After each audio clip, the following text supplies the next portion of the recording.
Hello everyone, this is your friend Shinobi Nexus 2.0 and we are back in new fanfic. And if you enjoy this fanfic, what if Naruto was Kaguya's third son? Part 1. Then please press the like button and subscribe to my channel for more fanfic like this. And now let's start the fanfic. Otsutsuki Kaguya stood alone on the veranda of her palace, her ethereal figure silhouetted against the setting sun as she gazed off into the distance. Her porcelain skin was smooth and unblemished, and her long, flowing white hair cascaded down her back like a waterfall of ivory moonlight. Her eyes, devoid of pupils, reflected the light like two pools of silver. She breathed in the fresh mountain air, letting the wind play with her hair, lost in thought. With a deep sigh, she turned and made her way towards the grand sliding doors that led inside, her every step graceful and effortless. A wave of her hand caused the large sliding doors to open of their own accord. She glided through the hallways, her flowing white robes trailing behind her like clouds.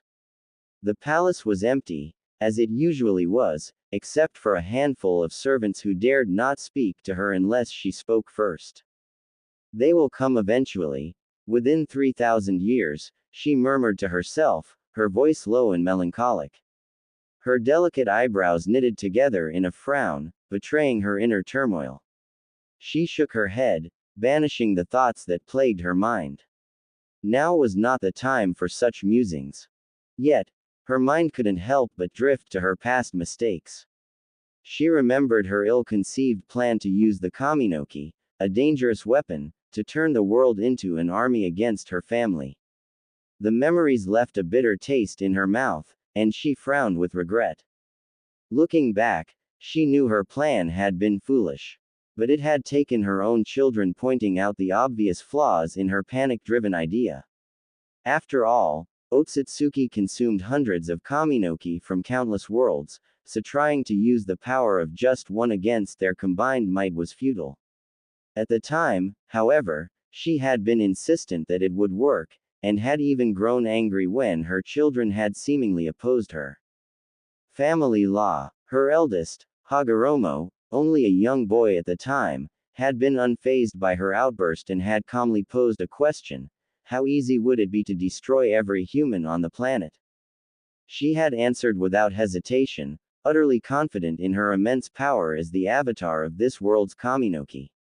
But it was the looks on her sons' faces that finally made her realize the true magnitude of her madness. If she could destroy an entire race with a single fruit, as weak as she was, it didn't matter what she did. Her family would easily obliterate the planet. The realization had hit her hard. Kaguya smiled slightly, her eyes raised to the sky overhead, her vision unobstructed by the palace. The verity of the matter is, I harbor no desire for the annihilation of humankind.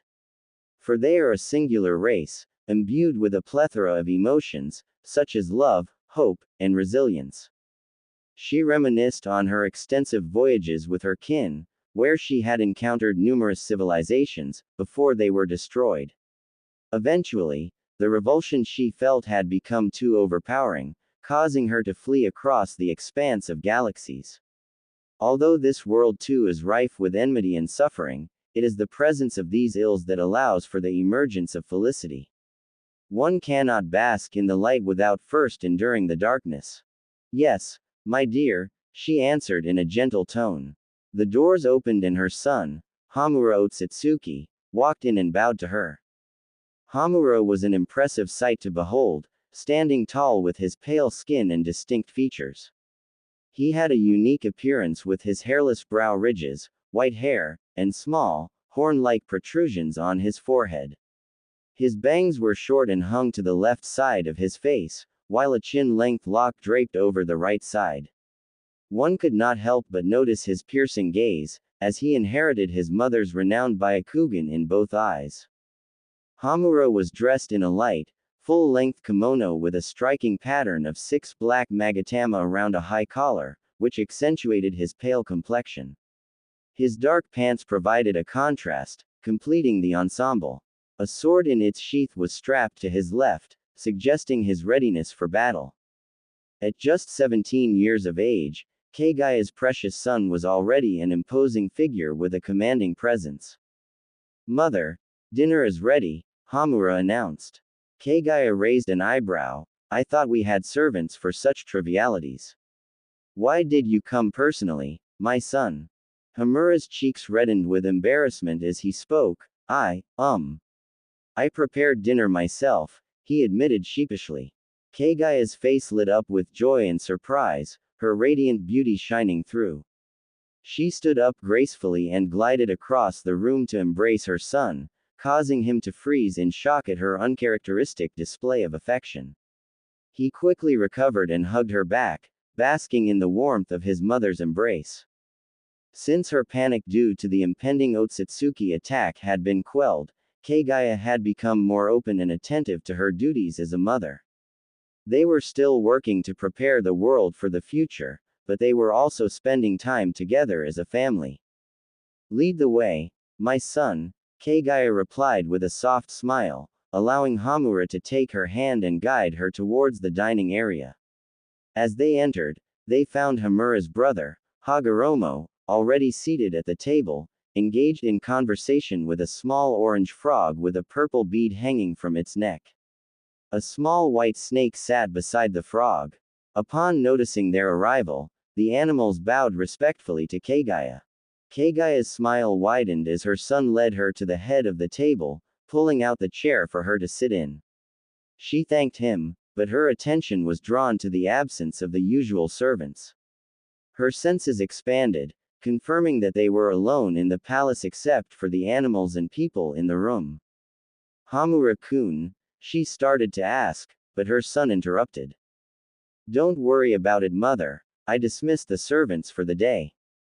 Just sit back and enjoy, he said confidently, anticipating her question. Kaguya nodded, pleased that her son was taking charge and trying new things. She watched as he walked towards the kitchen, and was surprised to see 3 semi-transparent versions of him separate from his body before becoming solid. Together, they disappeared into the kitchen. Kaguya couldn't help but feel proud of her son for his newfound independence. As effectively royals amongst the humans, they had been sheltered from the everyday interactions of regular people, but it seemed that Hamura was determined to change that. She settled back in her chair, reflecting on her past and the fear she used to inspire in the people of the world. But she had changed since then, thanks in part to her son's influence. They had urged her to connect with the people and shed the persona of the rabbit goddess. Her efforts had paid off, in a manner of speaking, and now the people loved the goddess for her kindness. As she waited for the meal to be served, Kaguya watched her eldest son chatting with the 2 small creatures, a snake and an orange toad named Gamamaru and Hakuja. It was heartening to see her eldest forming relations with them. She remembered how she had met them and dubbed them summons. Flashback. Kaguya gracefully floated a few feet above the lush grass, her sons Hamura and Hagoromo walking ahead of her. They were in a hurry to reach the meeting place requested by the leader of the talking toads. It had been a year since Kaguya had come out of her panic, and her sons had been busy exploring the world and discovering new things. One day, Hagoromo had come to her, excitedly telling her that he had found a talking toad that wanted to meet with them. Kaguya was intrigued and decided to join her sons on this adventure. As they hurried towards the meeting place, Kaguya couldn't help but feel a sense of excitement and anticipation. She had always been curious about the world and the creatures that inhabited it, and this meeting promised to be a unique experience. As they reached the meeting place, Kaguya landed gracefully on the ground beside the rock, her 2 sons with her. Hagoromo appeared to be searching for something, while Hamura stood by her side, patiently waiting. Despite her amusement at her eldest son's frantic search, Kaguya felt content just being with her sons. She could sense Hagoromo's thoughts and knew he didn't want to disappoint her by bringing her out here for no reason. But for Kaguya, just spending time with her children was enough. Kaguya smiled and addressed her son affectionately. Hagoromo-kun, have you tried using your eyes? She held back a laugh at his perplexed expression while Hamura nearly fell over laughing. Hagoromo clearly didn't understand what she meant and thought she was teasing him. To help him out, Kaguya activated her family's Byakugan with a thought, and the veins around her eyes only lightly pulsed. She grinned at Hagoromo's expression as he realized what she meant and began looking extremely embarrassed for not having thought of that himself. A moment later, Hagoromo's Byakugan pulsed, and he gained near limitless 360 degrees vision. Hamura's Byakugan activated a second later, and they soon found the orange toad leaping toward them from a distance, clearly hurrying as fast as it could. They patiently waited and watched him hop through the trees before coming to a stop on top of a waist-high rock. The frog bowed deeply as he spoke, "My apologies for being late.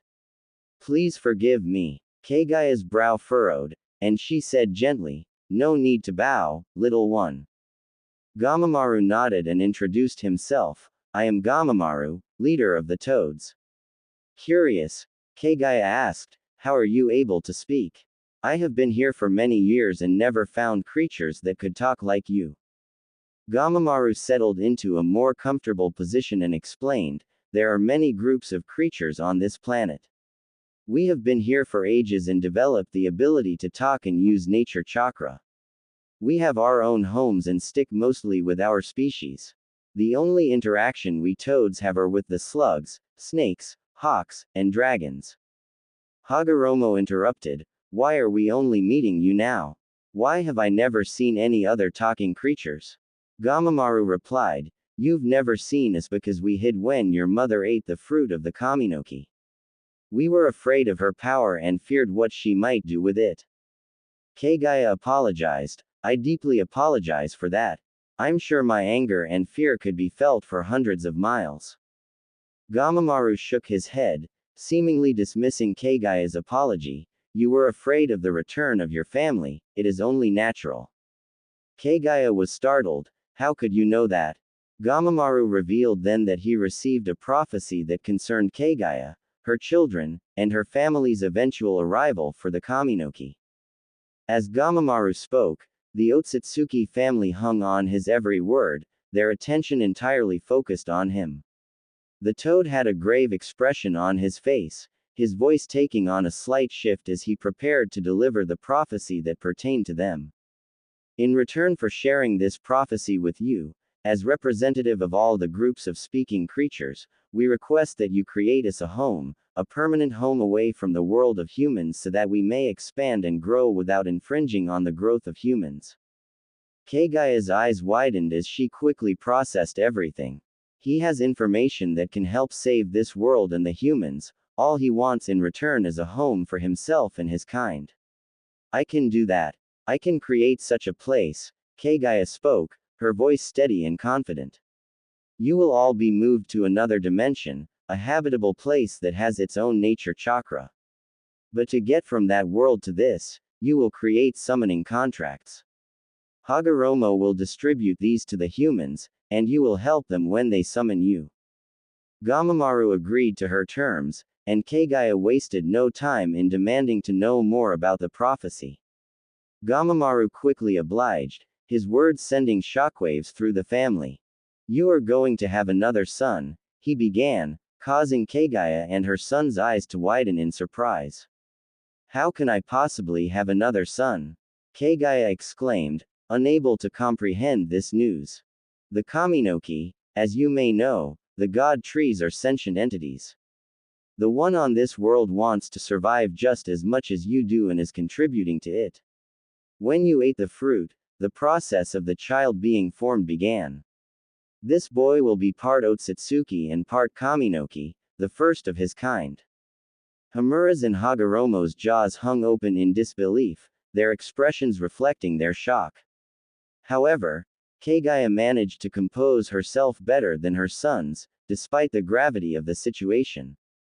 "This boy won't be human and as such will not be born as normal humans are," Gamamaru continued, staring directly into Kaguya's eyes.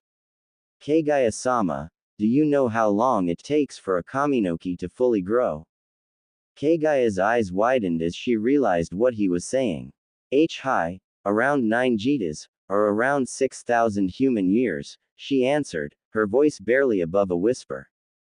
Gamamaru nodded solemnly. It won't take the boy that long to form, around 3,000 years, Gamamaru said, a deep sigh escaping his lips. Kaguya-sama, his birth will kill you. Flashback end. Kaguya allowed herself to drift away into a sea of memories as Hamura, accompanied by his clones, entered the room with plates of delectable food. She gracefully acknowledged his gesture of hospitality with a nod and a smile, her mind still wandering. After her conversation with Gamamaru, she had been true to her word. Utilizing the power of her samsara copy wheel eye, she had teleported all the various talking species to a new inhabitable dimension, dubbing them summons, and forging contracts that enabled her to summon them whenever she so desired. Hagoromo had taken charge of overseeing their needs, ensuring that they were able to build their homes and flourish in their newfound sanctuary. The small toad had chosen a colossal mountain, which they named Mount Myoboku, and the entire toad clan had settled there, thriving under the watchful eye of their benefactor. As Kaguya nibbled on her food, she winced as an intense pain gripped her stomach, causing her to curl in on herself. This was no ordinary childbirth. The creation of this son had taken an immense toll on her yokai, and the strain was clearly visible on her face. Despite the agony, she knew that she could not give up now. This child was precious to her, and she was willing to endure any amount of pain to bring him into the world. Mother, are you all right? Hamura's voice was laced with concern as he knelt beside her, his hand reaching out to comfort her. The summons and Hagoromo looked on with worry etched on their faces, aware of the gravity of the situation. I'm sorry, Hamura, but please take me to my room.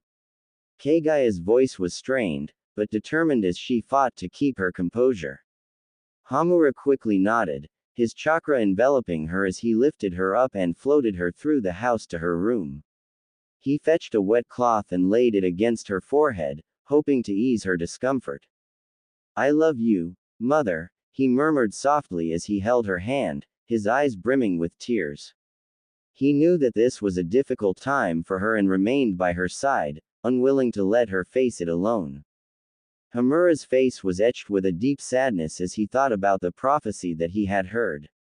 His younger brother, who he would never get the chance to meet, would be born soon, but would not be fully formed for thousands of years. By that time, he and his brother Hagoromo would have long since passed away, leaving no one to care for the child. As he thought about the future, Hamura couldn't help but sigh. Everything had changed after the meeting of the summons. Gamamaru had revealed to them the shocking truth, that the birth of his brother would lead to their mother's death. But even more devastating was the fact that her immense power, without her alive to control it, would wreak havoc on the planet and could potentially destroy it. The weight of this knowledge was heavy on Hamura's shoulders, and he knew that they had to act quickly to prevent this catastrophe from happening. But how? How could they possibly stop the power of their mother, who was already so far beyond their comprehension? As he pondered this question, Hamura felt a sense of foreboding settle over him. The fate of the world rested on their shoulders, and failure was not an option. Gamamaru had warned that he and Hagoromo needed to overcome Kaguya's power and seal it away, but the toad was uncertain of the consequences of their actions. As the impending battle loomed, Hamura and his brother trained tirelessly, honing their skills and abilities with their mother's guidance and the toad's instruction in senjutsu. Kaguya's face contorted in pain, her body racked with agony. Despite it all, she managed to offer her son a reassuring smile. I love you, my son. Don't worry, I'll be okay, she gasped. Hamura's frustration boiled over, and he shook with anger. No, you won't be okay. You're going to die, he shouted, his voice raw with emotion. As the contractions subsided slightly, Kaguya managed to compose herself and spoke in a soft, calming voice. Hamura-kun, my dear, I have accepted my role in the prophecy. I don't want to leave you and your brother, but I am proud of the men you have become. I am confident that you will take care of each other when I am gone. Her grip on the silk blankets tightened, and she took a deep breath before gesturing for Hamura to come closer. Pulling him into a hug, Kaguya said, "Thank you for your promise to take care of me after my death. I won't ever forget that, my son." Hamura began crying into her shoulder, holding her tightly as he cried. She rocked him back and forth slowly, comforting him. "I don't want to lose you, mother," Hamura sobbed. Kaguya pulled him closer to her. "Be strong, my son. Take care of the humans for me, please." Hamura nodded, pulling away and rubbing his eyes. "Thank you for dinner, Hamura-kun. I'm sorry for not being able to finish it," Kaguya said with a weak smile. "Don't fret about it, mother. I understand," Hamura replied, trying to smile back. He looked at his mother, her once vibrant beauty now faded and weakened by illness. The reality of her impending death hit him hard, and he couldn't bear the thought of losing her. A young man cautiously walked into a grand, elegantly decorated room.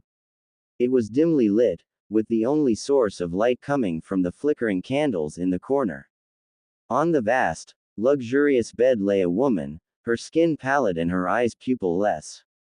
On each side of her head were two brownish horns. "I'm here, mother," the young man said worriedly as he approached the bed, noticing the strain in his mother's neck and the sweat pouring down her face. "Where is Hamura-kun?" she questioned, her voice strained and barely audible. Suddenly, she tensed and thrashed against the bed. The young man quickly rushed to his mother's side and tried to comfort her. "Anatomy. All the preparations are finished, Ka-san," Hamura said as he swiftly entered the room and made his way to the other side of his mother's bed, placing his hand on her hot forehead. He tried to relieve the pain. Over 3 years had passed since Kaguya's initial warning about her impending death. Her sons had been preparing for this moment ever since, training and strengthening their abilities. Now, as they watched their mother's condition deteriorate, they couldn't help but feel a sense of dread. "Listen to me, my sons, Hagoromo-kun, Hamura-kun," she started, obviously in great pain. "There are many things I need to tell you before I pass on." Both of her sons looked at her intently, Hagoromo holding her hand, and Hamura wetting a cloth to put on her forehead. She smiled proudly through the intense pain she was feeling throughout her entire body as she looked at her two beautiful sons. They meant the world to her. Hagoromo with his spiky, shoulder-length, pale brown hair, a chin-length, braided lock hanging in front of his left ear. Both he and his brother had a pair of horn-like protrusions extending from either side of their foreheads and pupil-less white eyes, like her. She grimaced as a wave of pain struck her and she tried to curl inwards on herself. The pain was so intense she was on the edge of screaming. With extreme force of will, she forced the pain back down, focusing on her sons' worried faces. "Don't worry, mother, we will not fail," Hagoromo said firmly, his voice thick with emotion. He looked at his mother with tears in his eyes, feeling powerless to help her as she suffered in pain. Despite his best efforts, her condition had only worsened, forcing her to stay in bed. He and his brother had done everything in their power to alleviate her pain with the help of their slug summons, but it seemed to be of little use. Hagoromo and Hamura gripped their mother's hands tightly, their faces etched with concern as they watched her struggle with the pain. "Hagoromo-kun, complete your dream, spread Ninshu to the world," Kaguya said, her voice strained. "And Hamura-kun, don't spend your entire life just protecting my body. I want you to be happy and have a family too." She grinned at the disgusted expression on Hamura's face. He had always been against the idea of getting married, but Kaguya had managed to persuade him otherwise. "Don't worry about me, my sons. I haven't told you this, but the Kaminoki has promised to look after me. I'm not going to suffer," she reassured them before another wave of pain hit her. This time, The pain was so intense that Kaguya screamed and thrashed on the bed, her hair whipping around wildly. As she gave birth to her third son, a massive release of chakra exploded from her, causing her to rise off the bed. Hagoromo and Hamura tried to hold her down, but it was no use. The medical ninchu that Hamura attempted to use had no effect, and Kaguya's life force was rapidly fading. With immense effort, Kaguya managed to control her breathing and push the pain back. He is born. I will soon die, and the Jubi will break free.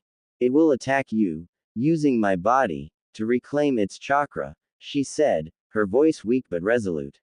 She clenched her fists so hard that her fingernails dug into her palms, drawing blood. But the pain eventually subsided, and Kaguya was able to speak again. I have faith in you, my sons. You have trained hard, and you are both strong, she said, looking into their eyes. Hagoromo's eyes were filled with determination, his three tomo shining brightly within his red eyes, while Hamura's pupil-less white eyes reflected the same unwavering resolve. Prepare the world for my family's arrival, lead the humans. I do hope they will not descend into war, she continued, her voice growing weaker by the moment. Suddenly, she coughed up blood, staining her robes and chin. Her two sons rushed to her side, trying desperately to help her. Your brother will defend us all from the Otsutsuki murderers. He shall save us all and lead us to a bright future. His name will be Naruto, Kaguya said, her voice barely above a whisper. She paused for a moment, gathering her strength before bringing her shaking, sweat-covered palms together. With my last breath, I create my fourth and final son and bring him into reality. She exclaimed, her voice strong and filled with determination.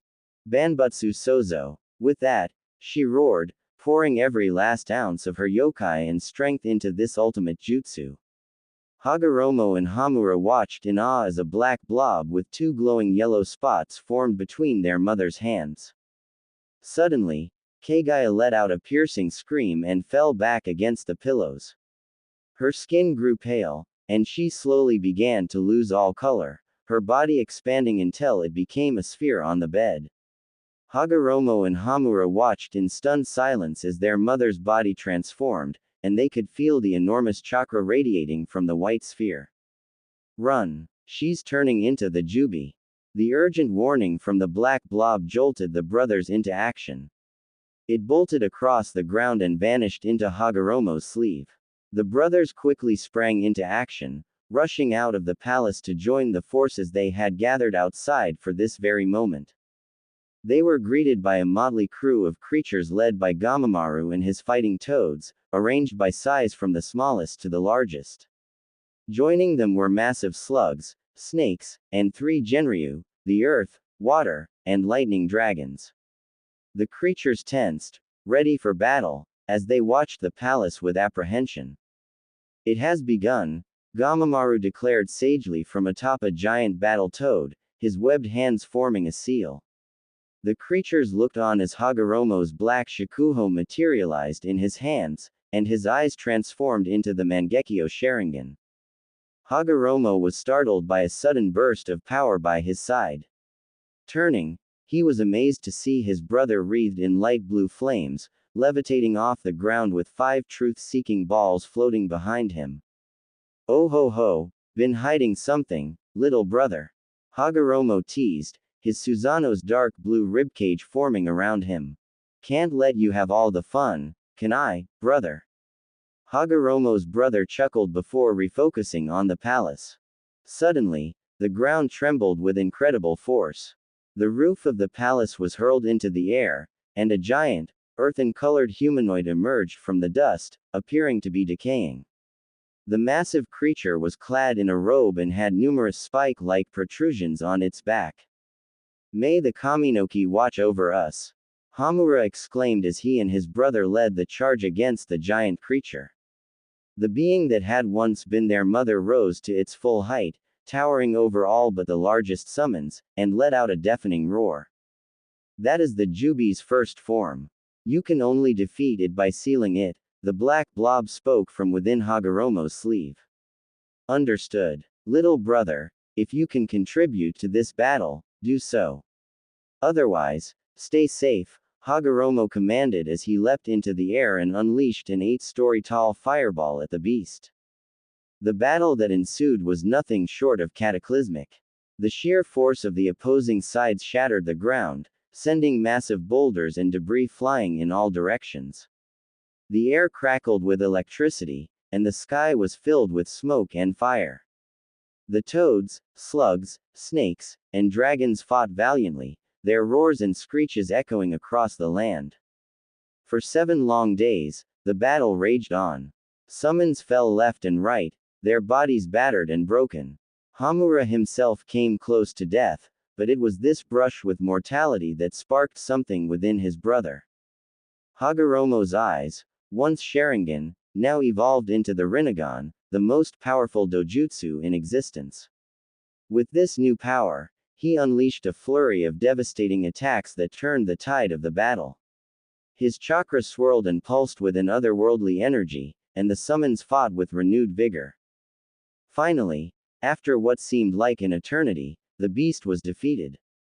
With a mighty roar, it collapsed to the ground, defeated and spent. Hagoromo knew what he had to do next.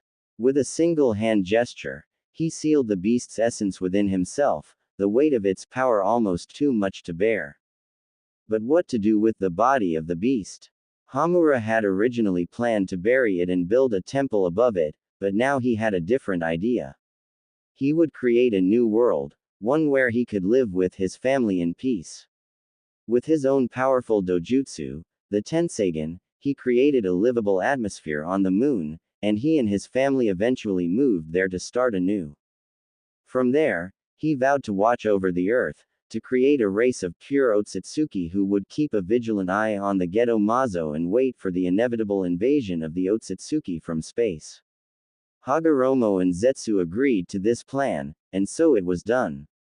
The newly christened moon became a symbol of hope, a shining beacon in the sky that would forever remind the people of the sacrifices made in the great battle.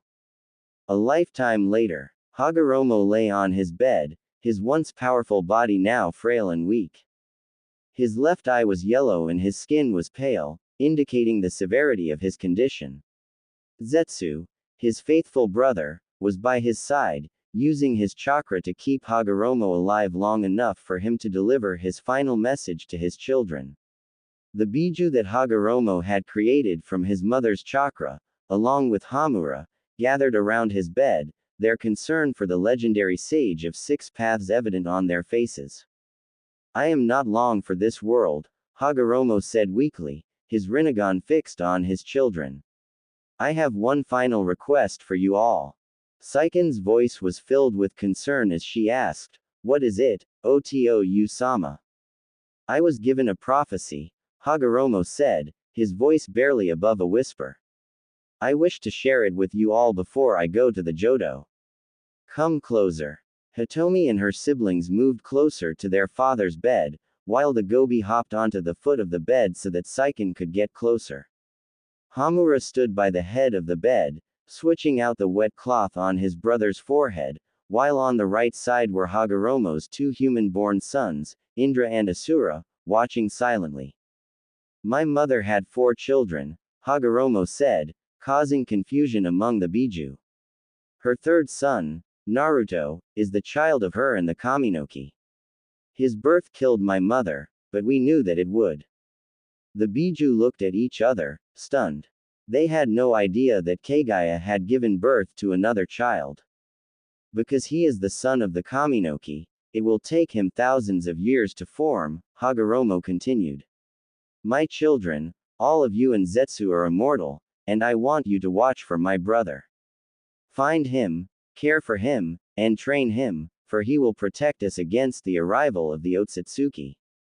Do this for me, my children. The tailed beasts nodded in unison, lowering their heads in respect to their father. Hi Oto-san, they said in unison. Hagoromo smiled weakly at them before breaking out into a coughing fit. Wait for him, for he shall take care of you, my children.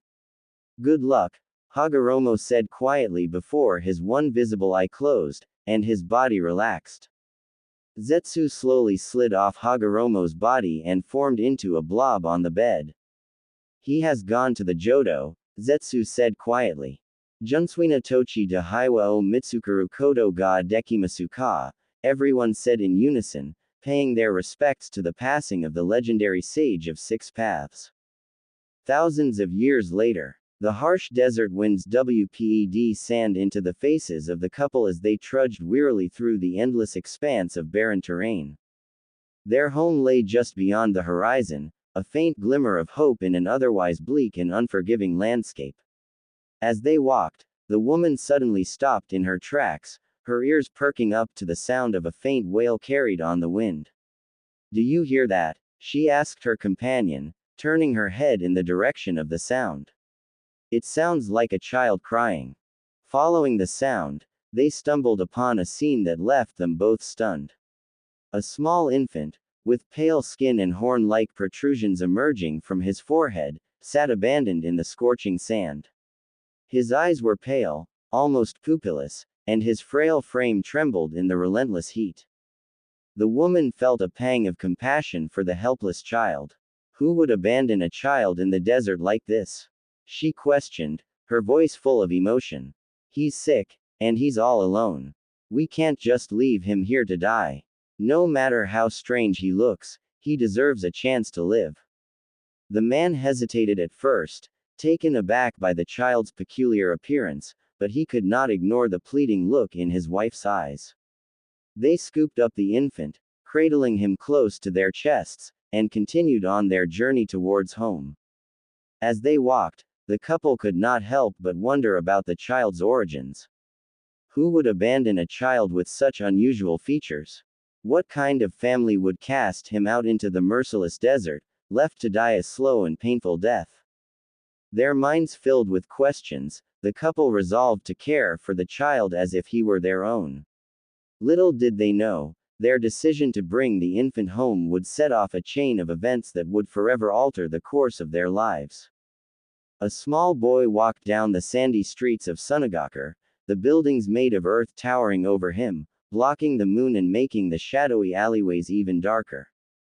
The child was unfazed by this. Being used to the gloom, he continued calmly walking. He was around 6 years old, had shaggy longish white hair, pale skin, and 2 small horns coming out of his forehead, one on each side of his forehead. The boy was wearing light brown deteriorating rags as clothing, covered in dust and sand. White, pale pupil-less eyes took in his surroundings as he left the alleyway. He was searching for food once again. It had been a while since he last ate. He came upon the market of the village not long later, the smell of fresh food leading him. Upon entering the area, they immediately spotted him. "It's the Shiroi Oni, white demon. Get him," one villager yelled, pointing at him. The young boy frowned, watching as some braver villagers rushed toward him while the majority backed away in fear. The white-haired child stared emotionlessly at the villagers as they approached him, not trying to run. As the villagers got close enough to hit him, brandishing knives and kunai, dark brown vines covered in leaves burst violently out of the surrounding ground. The vines extended menacingly, swinging through the air. They wrapped themselves around the villagers tightly, squeezing them slowly and painfully. Let me go. You damn demon," one of the villagers cried, struggling as hard as he could, trying to cut the strong vines with his knife. The nearby residents looked on in fear at the pale-eyed child, who walked past the restrained villagers to an abandoned stand. Once he reached the food stand, he grabbed several rolls of bread before calmly walking away. "Let us go," a trapped villager yelled at his receding form, drawing his attention back to them. The horned 6-year-old turned and looked over his shoulder, one hand outstretched toward them. The boy looked hesitant, unsure what to do. "Let them go, Naruto. They're morons, not worth it." The white-haired boy pivoted sharply and saw the owner of the voice. A very tall man, who had 2 distinctive, red markings on the right side of his face, the only visible part of his head. the rest hidden by his turban-like headgear and by a sheet hanging from it on the left side of his face. He wore the standard attire of a Suna nin, complete with a forehead protector and flak jacket. The now named child nodded, relaxing his arm and letting it fall to his side. As he did so, the vines holding the 5 villagers loosened and slid back into the sandy ground, disappearing altogether. The entire market plaza was silent as the villagers coughed from having their air supply cut off. Naruto walked away from the area, fading into the gloomy alleyway. The shinobi who had arrived watched the child leave. Exhaling, he turned to the villagers to berate them for antagonizing the child yet again. Fools! You're lucky I was here, or you would all be dead. Baki thundered. They trembled from his killing intent and the anger in his voice. But it's a demon. One of them apparently didn't care about his killing intent, yelling back at him in outrage. He may well be one, and if he is, do you honestly think you can kill him? Baki deadpanned, glaring into the foolish villager's eyes. The man faltered as he realized his own idiocy. Morons, even we shinobi can't kill the boy, some have tried. Besides, the cage has ordered for the boy to be left alone. Do you understand? Baki yelled at everyone present, who all nodded in fear at the killing intent he was leaking. Good. Baki disappeared in a swirl of sand to report this newest incident to his leader. With Naruto, one could see a boy, sitting on one of the many rocks that stuck out from the village's massive sand and rock walls, slowly eating the bread he stole. Naruto's pale eyes gazed over the sandy and usually hot village. It was late at night, and Naruto needed to find a safe place to sleep again, the last spot discovered a few days ago and trapped in an attempt to kill him. Naruto cringed as he remembered his life, what his purpose was, who were his parents, why did the plants protect him? Why did he look so different from everybody else? No one else in the village had white eyes, white hair, or had horns growing from their head.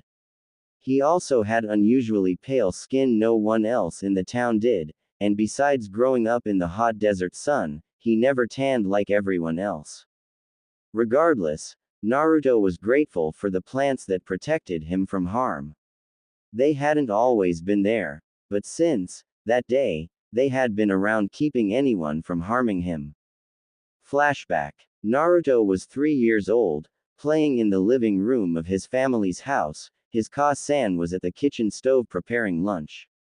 He watched her with joy in his heart as she stirred the pot. Her long sandy brown hair flowed over her shoulders and down her back. He grinned as she looked over at him with her light brown affectionate eyes. Go wash your hands, Naruto-kun. She ordered. He nodded hastily, setting down his toys and rushing off to the bathroom. She smiled as she saw him go. Even though he differed significantly from all other children, she cared about him passionately. His pale eyes and horns had terrified her in the beginning. They'd been walking home from a visit with the family in a nearby village when they found baby Naruto laying in the sand crying. She decided that she would keep him and adopt him, as he was evidently abandoned. Curious as to why he had such pale skin, horns and weird white hair, but it didn't matter to her. Both she and her husband were concerned about Naruto being seen negatively in the village. Because of this, they didn't let the boy play outside, and he didn't have any friends. They were still debating what was to be done.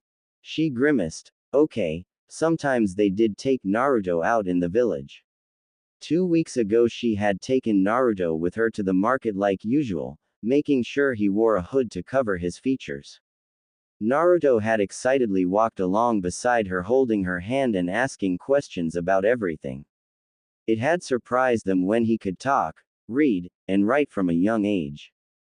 As they walked down the market area to get food, a boy ran past them, possibly to his mother with something he wanted to buy and tumbled into Naruto, knocking him over and his hood slipped off.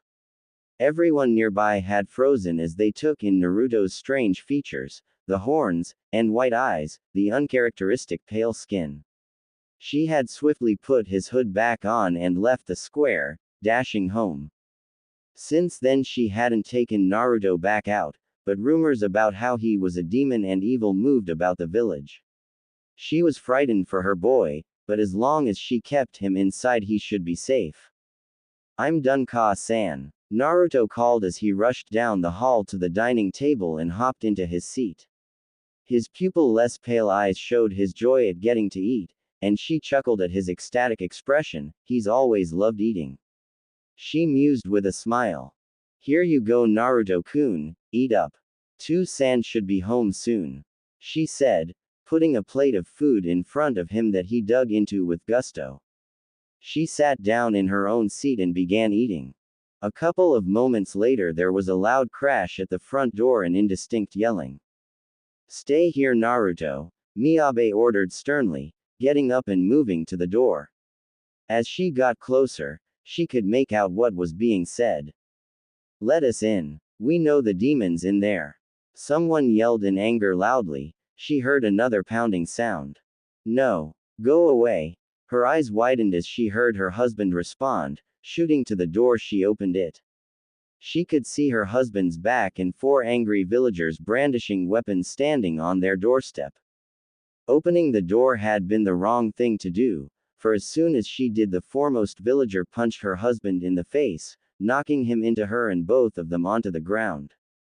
Let's go, boys. One cheered as they filed into the house. Miyabe tried to stop them but received a kick to the face.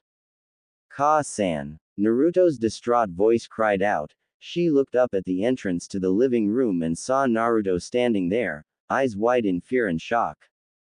Run, Naruto! She yelled at him, but it was too late. One villager grabbed the boy and hurled him into a wall.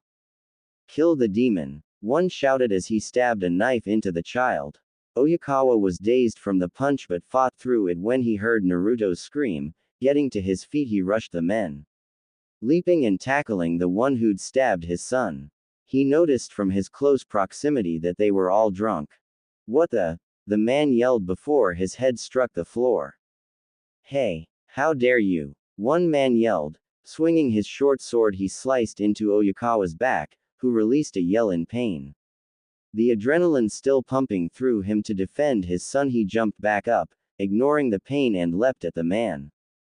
It was the wrong move. The drunk man moved the sword between them and Oyakawa impaled himself on the sword. Tou-san. No. Naruto cried as his father coughed up a ton of blood. The man who had stabbed him grinned and punched his father away before turning to Miyabe, who was shaking uncontrollably. Naruto tried to crawl to his father, his mind not realizing what was happening, the pain in his arm making it hard to think and move. Naruto. Naruto turned his head and saw his mother over him. His blank eyes didn't understand what he was seeing for a frozen moment in time. Time seemed to resume as his mother coughed up blood onto his face. It was only then that Naruto processed the sharp metal edge coming from his mother's chest. It was only then that Naruto saw the maniacal grin of the man behind his mother, holding the handle of the sword. Ha ha ha ha ha. This is what you get for caring for a demon. The man laughed. The two of the other men laughed with him. While the last one thought this maybe wasn't a good idea, he suddenly realized they'd just committed murder. Ka-san. Naruto's eyes were wide and his body frozen in shock. Miyabe smiled sadly at him, fighting to stay alive, protecting Naruto with her body. Run, Naruto-kun, and remember, I will always love you, she whispered, the light leaving her eyes before she collapsed onto of Naruto. Naruto was frozen in shock, the blood on his face sliding down into his clothes. Time to kill the demon.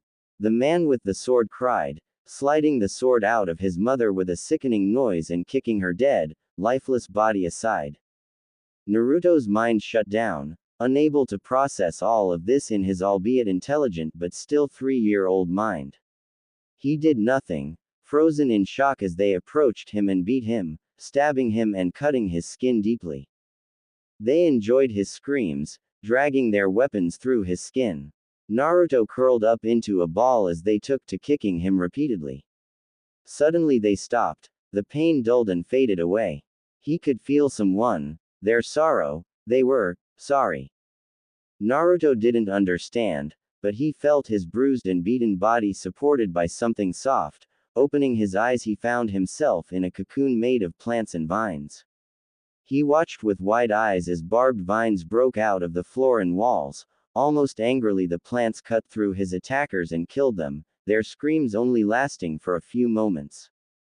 Naruto passed out after that, unable to process the death of his family, the death around him, and the excruciating pain in his body. End flashback. Naruto shook his head, finishing the last bite of the bread. He had woken up after that in a cell. The man he came to know as Baki introduced himself.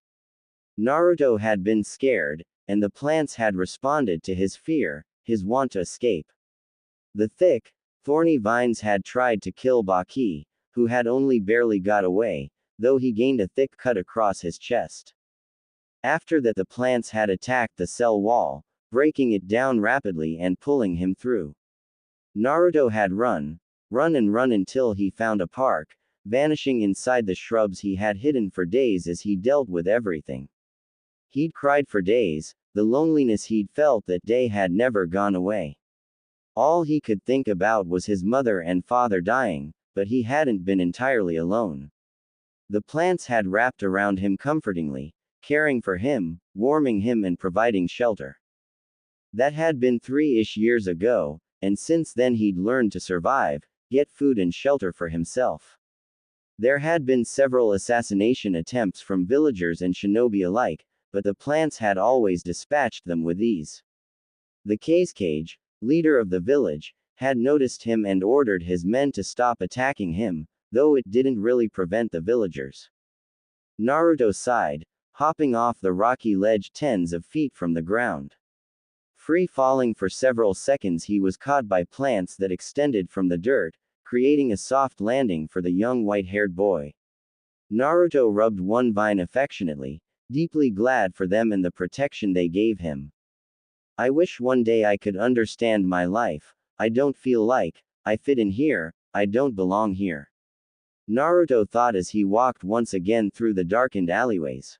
Before long, Naruto reached one of his favorite areas in the whole village, one of the few locations with actual plants. The Suna greenhouse. The first time he'd come upon it, he had immediately broken through the wall with the help of his plants and stayed inside for some time before the shinobi found him. Naruto grimaced. They had not left him alone, continually trying to get him to leave. Several shinobi had died in the attempt. They hadn't used jutsu though, afraid to damage their precious plants.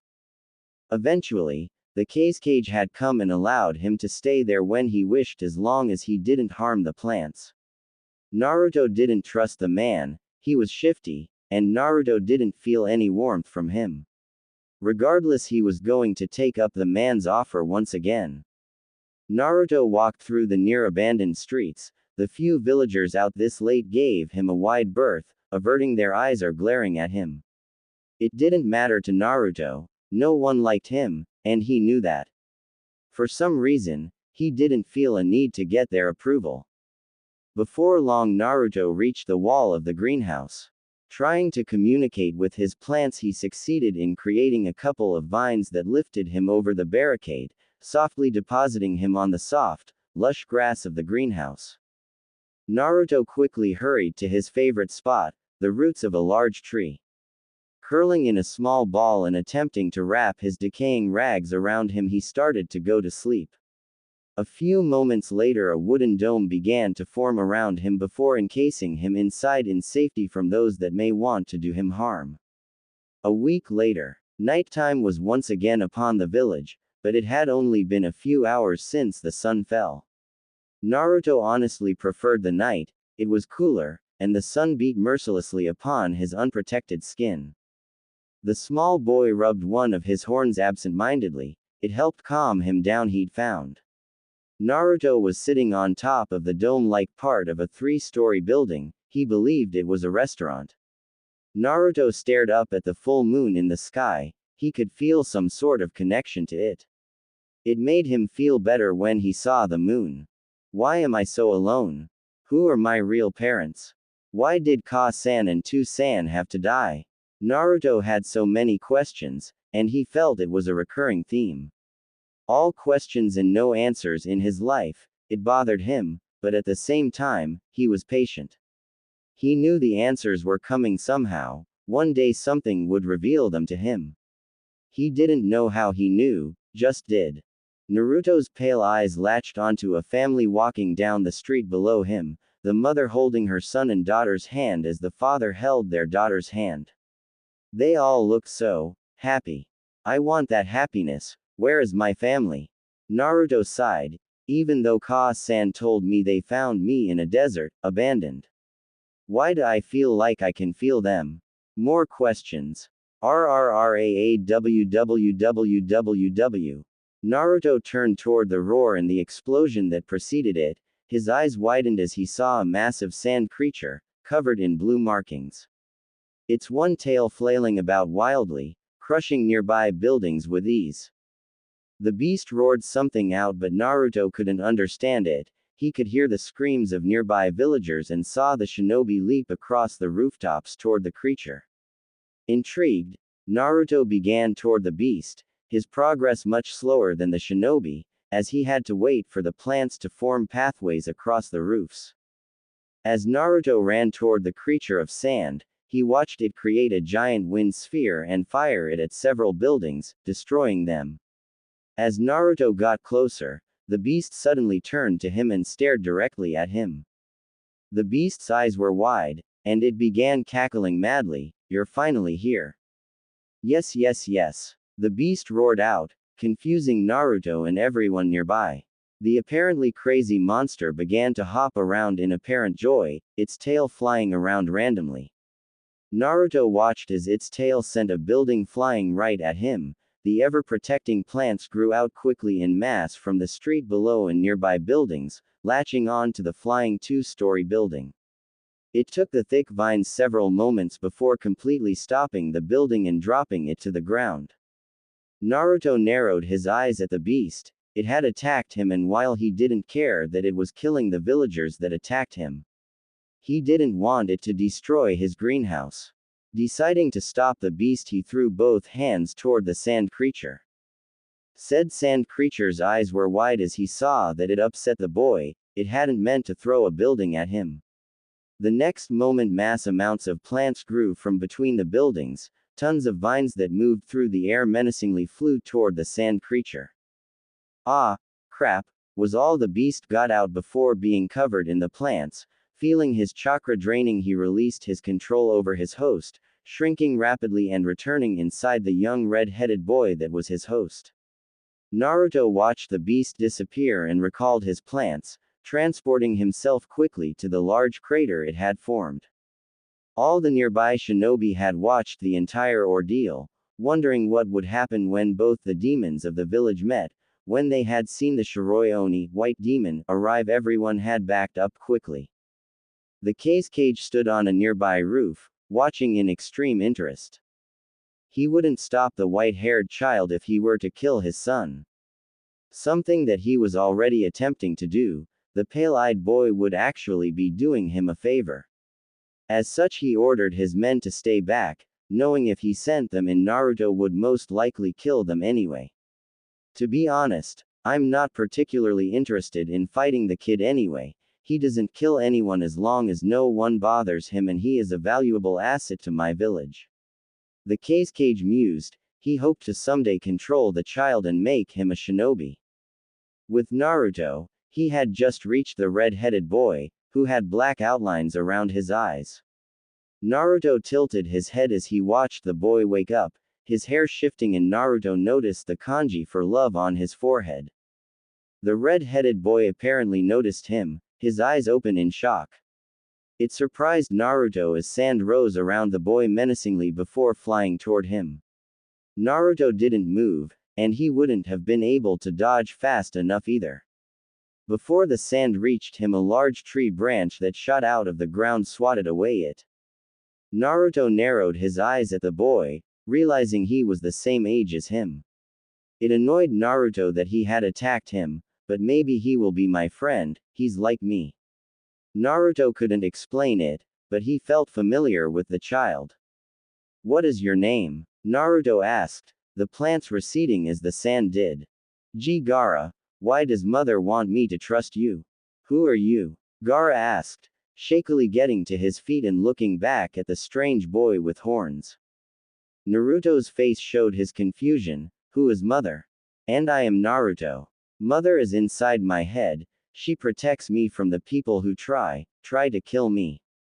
Gaara stated, color starting to come back into his face. Do you want to be friends? You are like me, I don't know how but you just are.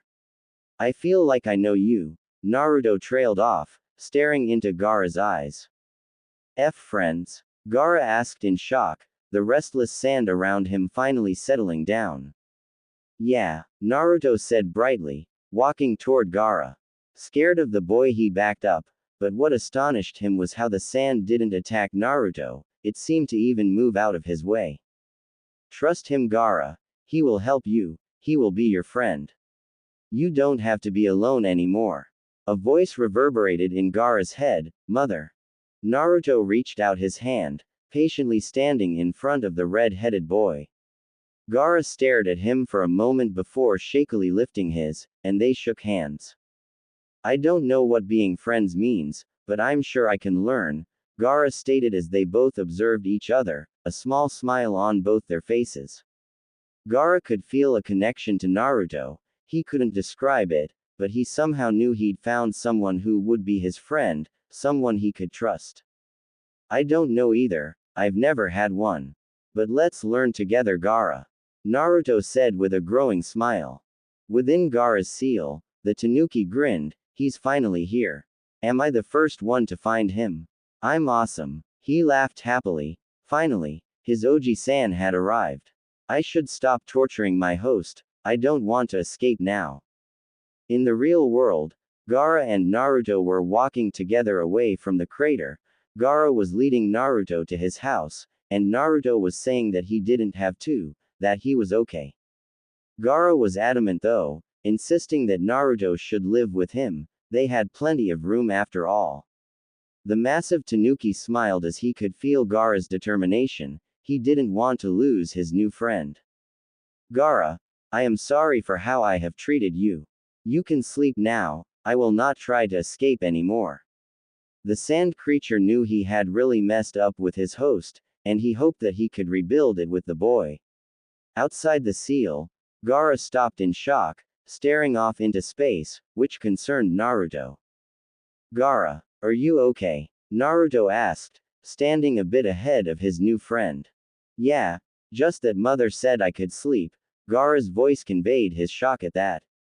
Naruto raised an eyebrow, confused at his friend's statement. She doesn't let you sleep? Naruto asked, visibly upset that his friend couldn't sleep. No, mother has never let me sleep before, every time I do she tries to escape. Gaara shook his head and began walking again. Naruto walking beside him as they continued toward Gaara's home. Doesn't sound like a very kind mother to me, Naruto muttered, but Gaara heard him and nodded. Within Gaara's mindscape the Tanuki cringed, he had a lot to rebuild with the boy. I'm sorry, I just wanted to escape, and Naruto's arrival made me realize that I shouldn't have tortured you, it wasn't your fault. Hi, Gaara said, speeding up as they moved through the streets. There were only a few villagers visible, ones that were coming back to see what happened. Upon seeing both demons together, they turned tail and ran for their lives, scared out of their minds. One demon was more than enough to kill hundreds of people, both could probably level the village. Gaara, where do you live? Naruto asked, wondering where they were going. The Cage mansion, Gaara replied, turning on the street. The next moment the mansion came into clear view. Naruto's jaw dropped open in shock. Wait, you're the son of the Cage? Gaara nodded. I would not call him my father, he's tried to kill me multiple times. Naruto had no response, understanding his friend's emotions and the distinct lack of them. Keeping his peace, he followed his friend up to the front double door. Are you sure me staying here is okay? I will make it okay. Gaara's voice held a level of danger and Naruto was touched.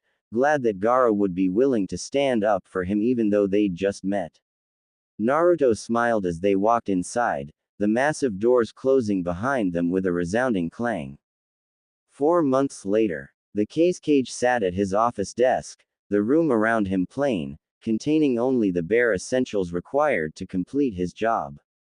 He worked through the paperwork that directly needed him to read it. The council or secretaries handled a lot of the everyday paperwork. He picked up one sheet from the council. It detailed their thoughts on his son, and the horned boy Gaara had become friends with. The Cage had been extremely surprised when Naruto became friends with his son, and it had changed many things in only a few days. At first, he had been against Naruto living in his house, which had resulted in him having to dodge his son's sand as it leapt at him. Naruto had quickly intervened. Resting his hand on Gaara's shoulder, he calmed him down with ease, and Gaara retracted his attack.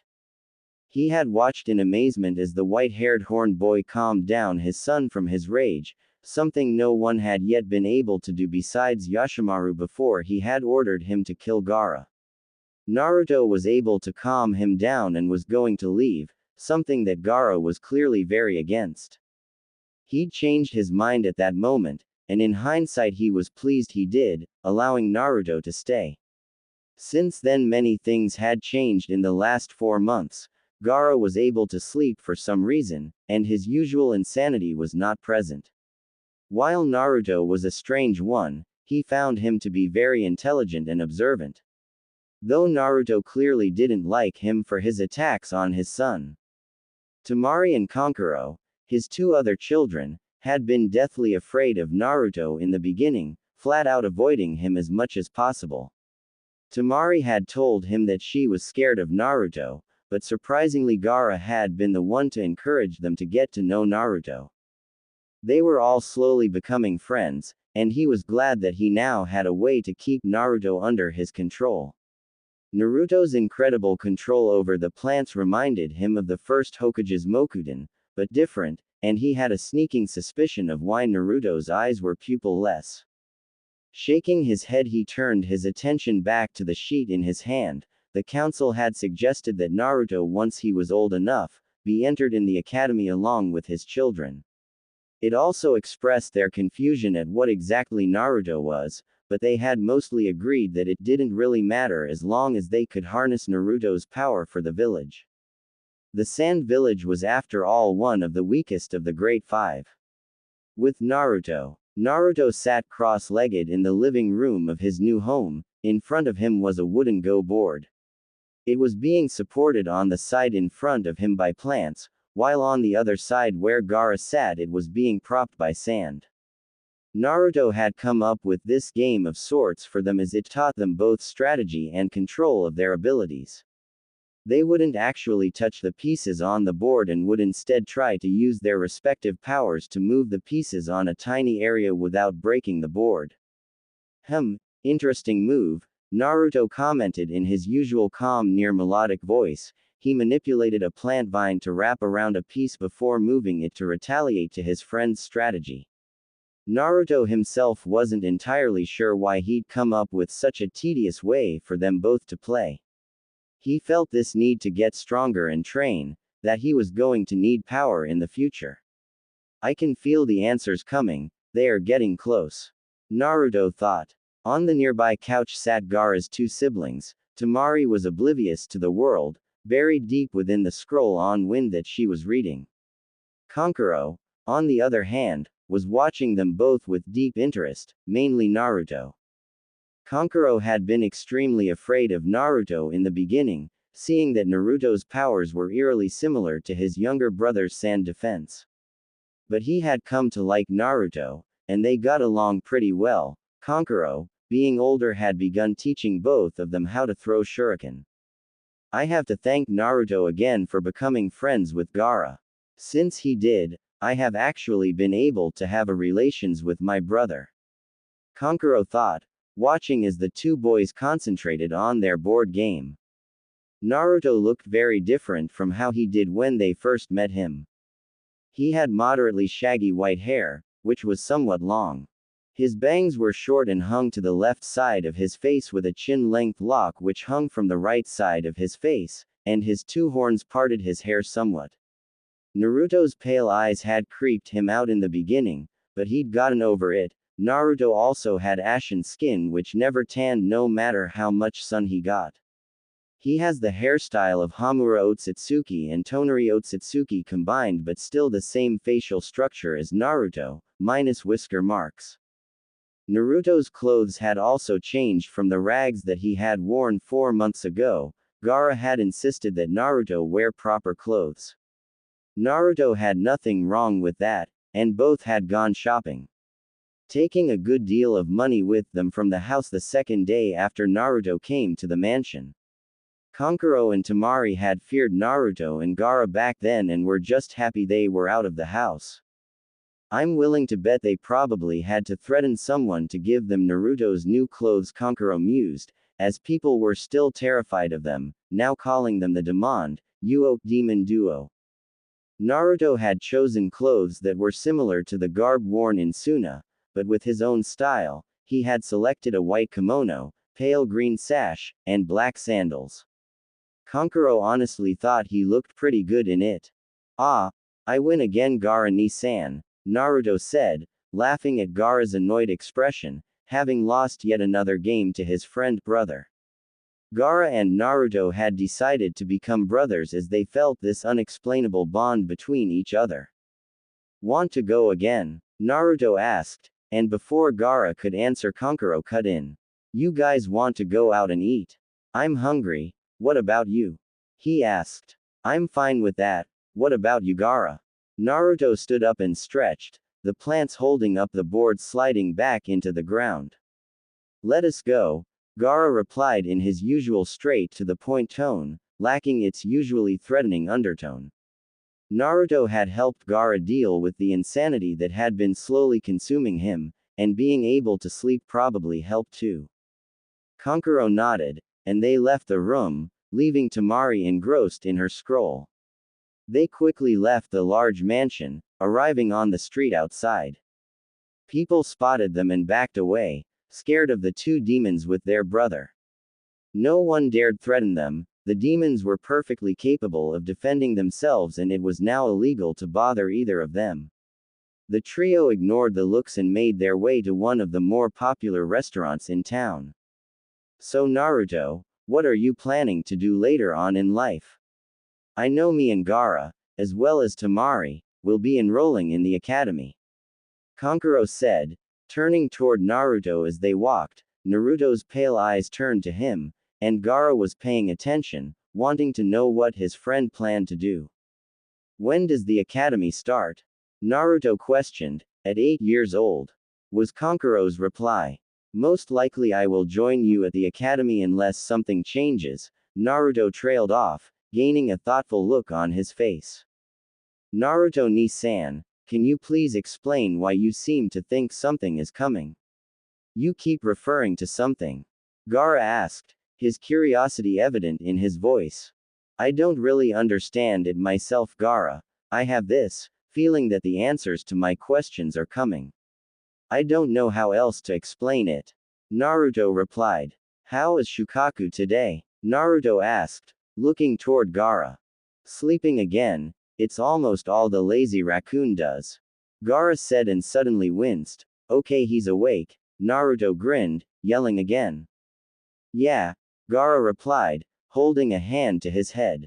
Gaara's relations to the tanuki within his head had improved dramatically. Shukaku had pulled him into his head a week after meeting Naruto and introduced himself, apologizing for trying to break out all the time and torturing him. Shukaku had explained that he wasn't his mother and had gone on to tell Gaara the true story of his mother and how she loved him. Gaara had gone into a rage, wanting to kill his father for lying to him and genuinely losing any sort of caring he had for his father. Naruto had been the only thing that prevented him from attempting to kill his father, which he was grateful for, not wanting to lose himself to his emotions, as well as possibly dying. He wasn't strong enough to kill his own father after all. Shukaku had told Gaara his name and promised to take care of him. Gaara had surprised the Tanuki that day, asking if they could be friends.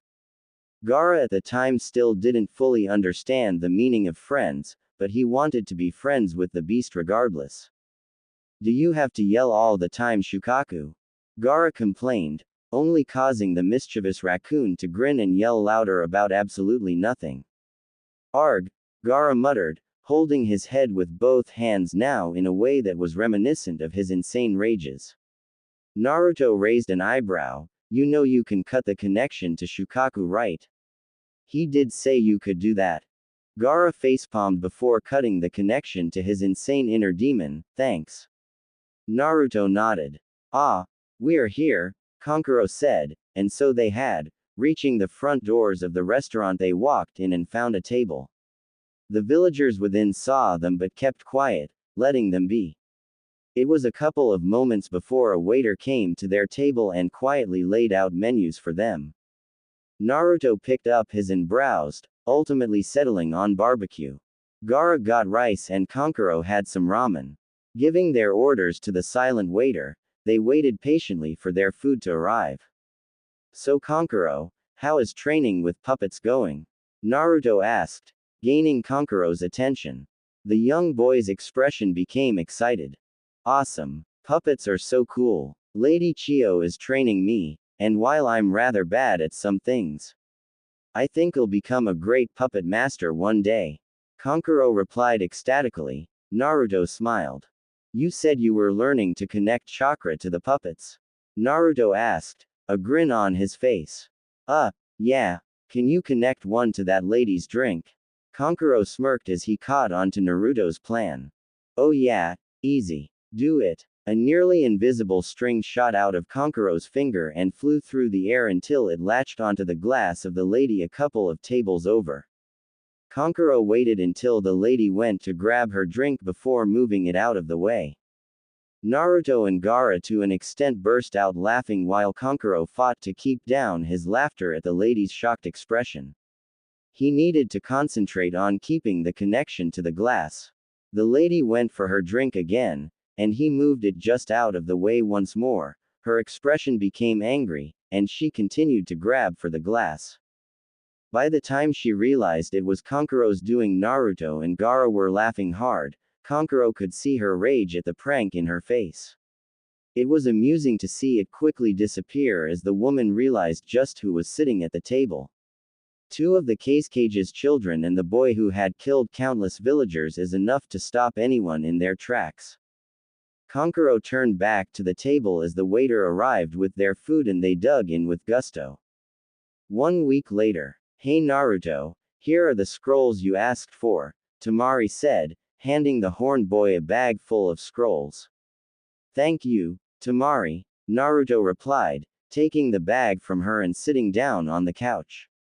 Naruto had decided he needed to have at least a basic understanding of chakra and shinobi life before he enrolled in the academy. He had the free time, and this was a productive way to spend it. Gaara sat in the middle of the living room mat a few feet off, sand swirling in a mesmerizing pattern around him. He had his hands held apart as he attempted to form his sand into different complex shapes as fast as possible, finding it immensely entertaining. At first, he created a sphere, then a square, triangle, kunai, shuriken, sword, book, bowl, knife, and then a spoon. Tamari smiled as she watched her sibling and his friend go about their activities, Gaara working hard to get a better understanding of his sand and Naruto reading intently. You two don't mind if I invite a friend over, do you? Naruto looked up from his scroll at Tamari, seeing her unsure expression.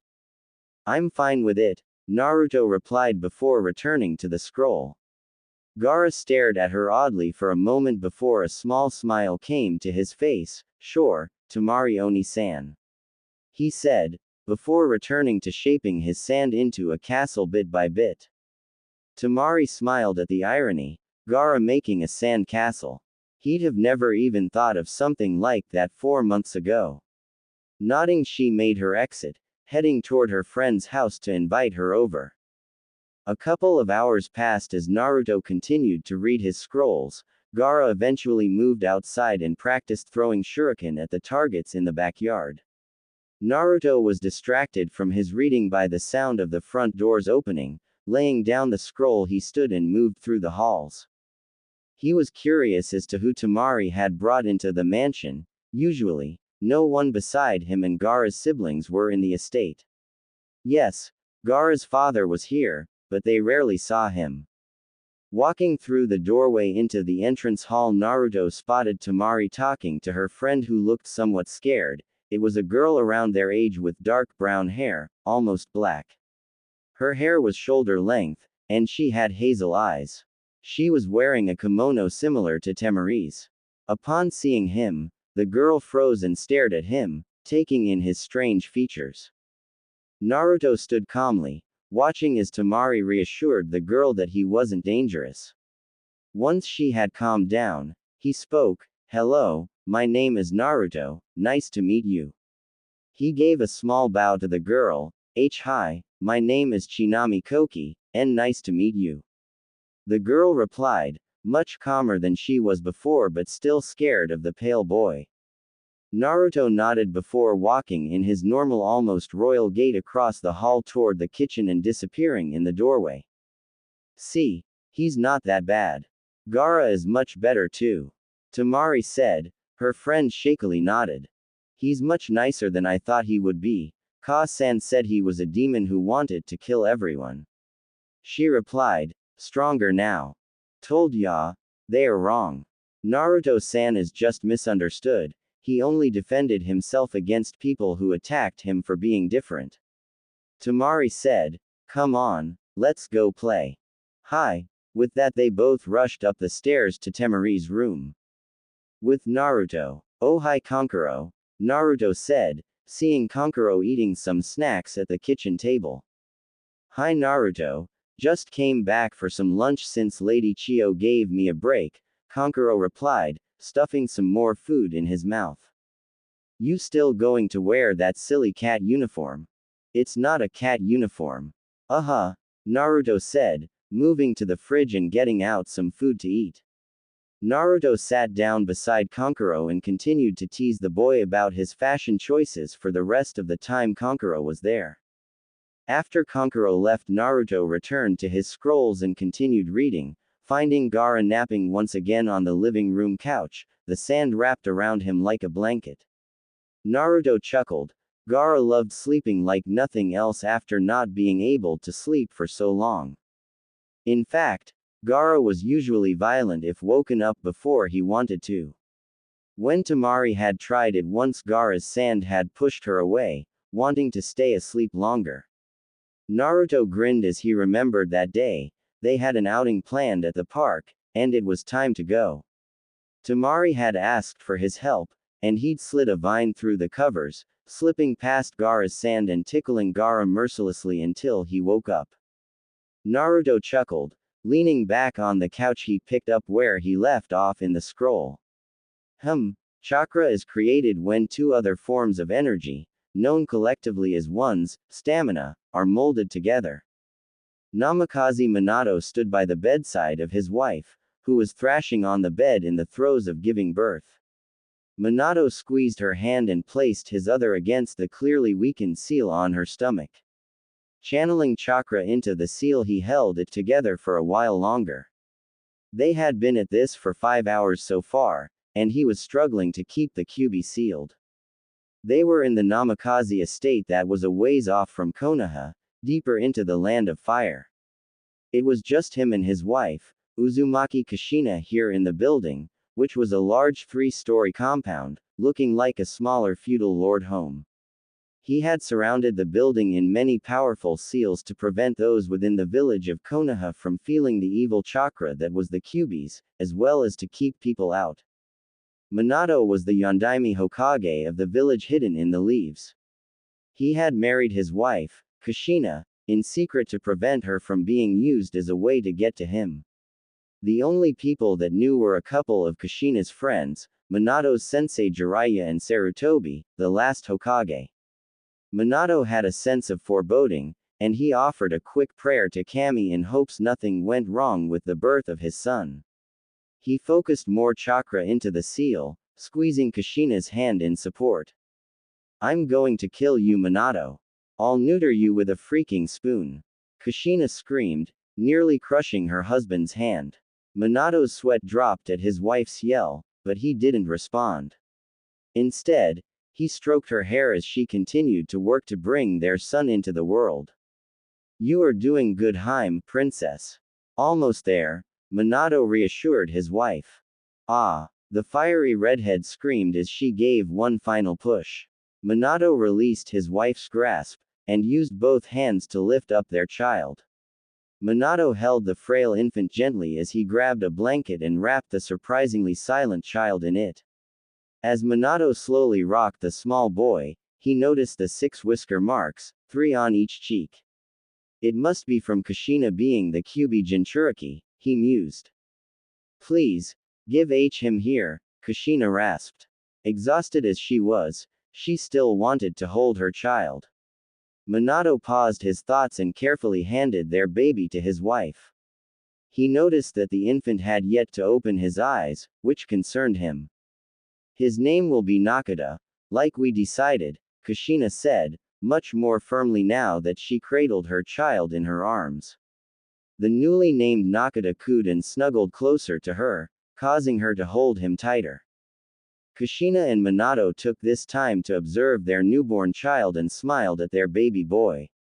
He had the 6 whisker marks, beautiful tan skin and crimson spiked hair, the color of his mother's hair and the style of his father's. When the boy finally opened his eyes, his parents were amazed at their bright violet coloring. Kushina smiled brightly. Haha. Minato-kun, he looks more like me than you. She yelled loudly, having won the bet with her husband. Minato smiled happily, uncaring that he lost. I now have a son, something I thought I would never have. He has my face though, Minato countered, but Kushina wasn't paying attention anymore. Kushina tickled her son lightly. I am so happy to have my son in my arms, Kushina rejoiced. Pulling her son closer, she rubbed noses with her child, eliciting a soft giggle from the small boy. Congratulations, Kushina, you have brought our son into the world, Minato said, leaning on the bed next to his wife and smiling as he caressed the top of Nakata's head. Minato turned and looked at Kushina, who could only be described as a red-headed beauty with long smooth crimson-red hair going all the way to her waist, and violet eyes. She smiled at Minato as she slowly rocked their son back and forth. Hello, Sochi, Kushina said to Nakata as she stared into his intelligent violet eyes. Minato turned to his son, pride clear on his face. Welcome to our family, Nakata. Rest Kushina. I'll go wash Nakata, and check to make sure that he's okay, Minato said. He reached for the newborn to go give him his first bath. As he carried his son toward the door, Kushina smiled as she watched them go and then laid back exhausted against the bed. The fiery redhead stared up at the ceiling, a peaceful, delighted smile on her face. Things had been rough up to this point in her life, but she finally had the family she had always wanted. Her precious Nakata was here in the world, and she would take care of him. He will not have to go through the suffering I had to in my life, she thought with determination, the memories coming back to her. She didn't remember as much as she'd like about her family, the Uzumakis. She was sent to Konoha to be the new Jinchuriki as Mito got older. Her clan had been wiped out a couple of years after her coming to the village hidden in the leaves, and she was still afraid she was the only one left. She had felt so alone those days, the last of her clan. She'd been kidnapped by Iwa Junin one night. Apparently, they wanted to learn the secrets to the Uzumaki's incredible life force. Minato had rescued her, and that had been the beginning of their relations many years ago, though it was kept secret for her safety. I finally have my son, and he looks so much like me. I'm so gonna spoil him. Going to buy him treats and toys. Kushina thought happily, slowly relaxing her tensed muscles, the exhaustion setting in. She was ripped out of her thoughts as she heard a tremendous crash. Not a second later, the wall to her room was blown through by a large mass of fast-moving yellow that flew across the room and into the other wall. She realized it was Minato, who was tightly holding on to their air and bleeding from his mouth. "You're a disgrace for a Hokage, Minato." Kushina WPED her head toward the voice and glared at the newcomer. He wore a large straw hat with a bell on the right side. It was tilted over his face, and she couldn't see his eyes. Overlaying the lower part of his face were two metal plates that came together in the middle of his face. He was wearing a dark green jacket with a high collar. His right sleeve went past his hand while the left sleeve was cut high at the shoulder. His neck was clothed in the same metallic-looking material that concealed his face, which covered his collarbone and visible arm except for the fingers. He was wearing a black shirt that was wrapped in bandages around his waist and a tan pair of pants with tight-fitting black boots. "I should have known you would be here," Minato gasped out as he rose to his feet, still tightly gripping his son, Chariko. Kushina's eyes widened in realization. "Glad to see you remember me, brother," Chariko said with hatred in his voice. "You still blame me for Ka-san's death, don't you?" Minato said, not really asking a question. Chariko's head shot up, his eyes burning with hatred. They spun and swiftly evolved into the Mangekyo Sharingan. "I'm going to kill you, Minato ni, and kill everything you care about." Chariko roared as he shot toward his brother, who'd activated his own Mangekyo Sharingan. In a massive burst of chakra, Minato's eyes had taken the form of 4 stars attached by a black ring around his pupil. Minato quickly realized he was at a disadvantage, so milliseconds before Chariko reached him he flashed to the marker on Kushina. Just as he was about to hand her their son, he felt a blade against his neck. There was a standstill for a moment, Minato trying to figure out what to do. What the blonde Hokage was not expecting was to be suddenly punched in the face by his wife, dropping their son in her lap and sent flying across the room once again. "Oh, is this your brat, Minato?"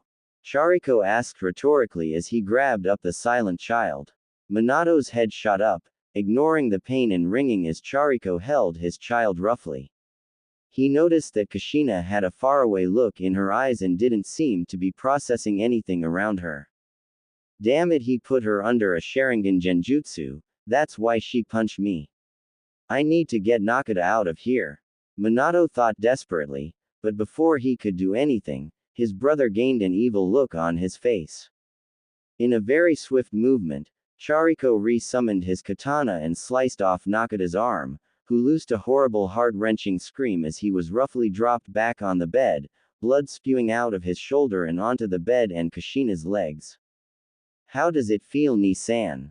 Chariko yelled. The look of both hatred for his brother and sweet revenge was in his eyes. Minato flashed to Kushina again, grabbed Nakata and flashed away again. Minato's hideout. Minato appeared elsewhere in another bright flash of yellow light. He was greatly distressed, but made sure to keep a clear head, he had to for his family. Acting fast, he ripped off the sleeve of his Hokage robe and quickly tied it around what remained of Nakata's arm, in an attempt to lessen the bleeding.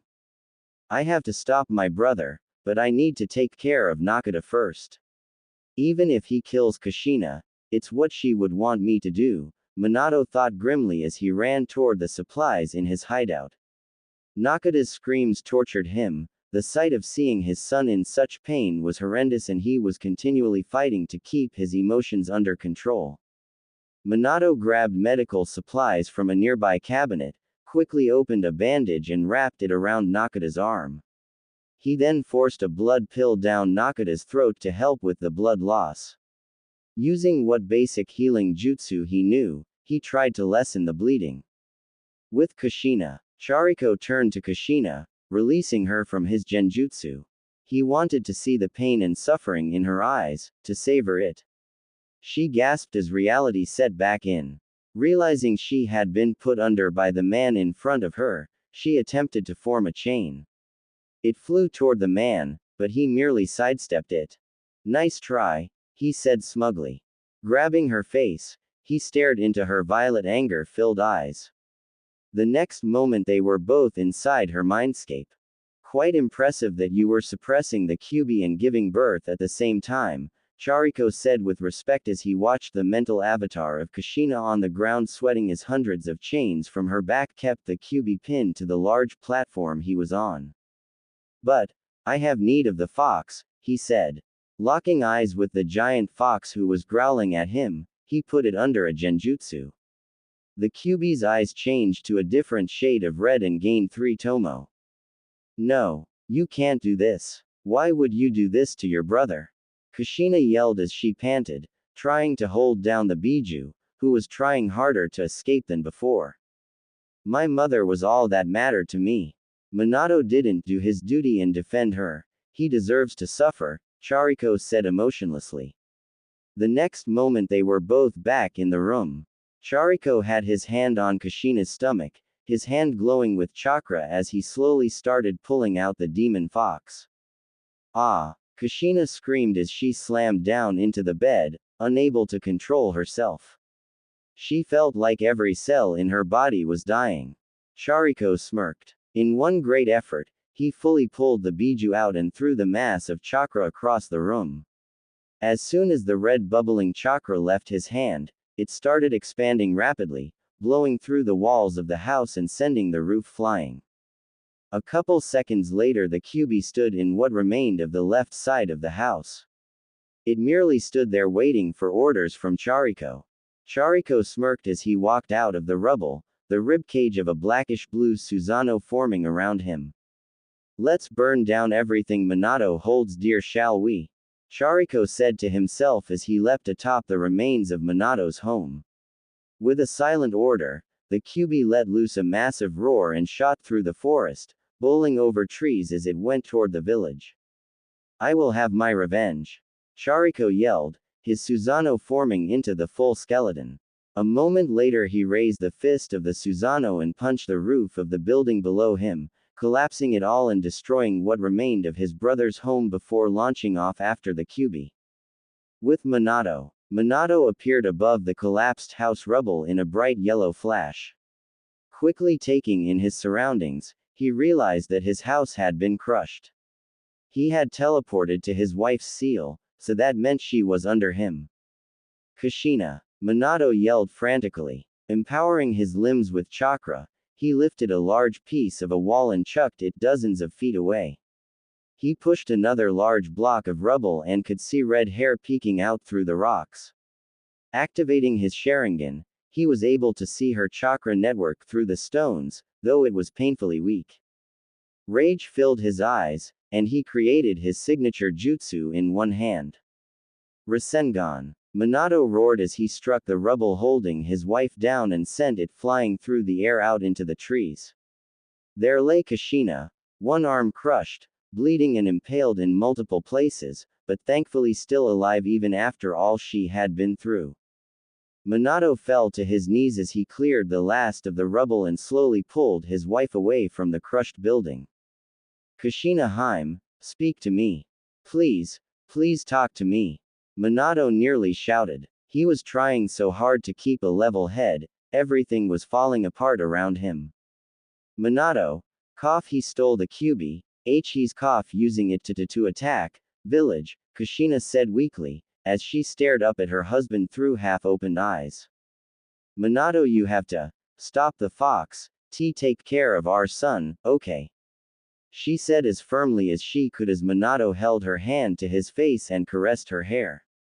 Goodbye Mina-kun, see you on the other side, she said, fighting off death for a little while longer. Neither of them noticed a darkness flit across the clearing and merge with Kushina's shadow on the ground.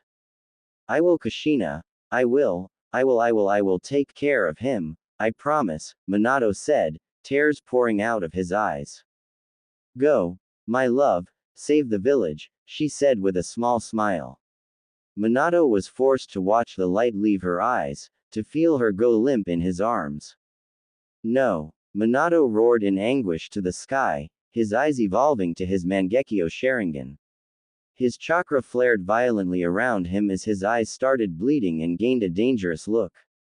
His Susanoo formed around him, a bright yellow skeleton.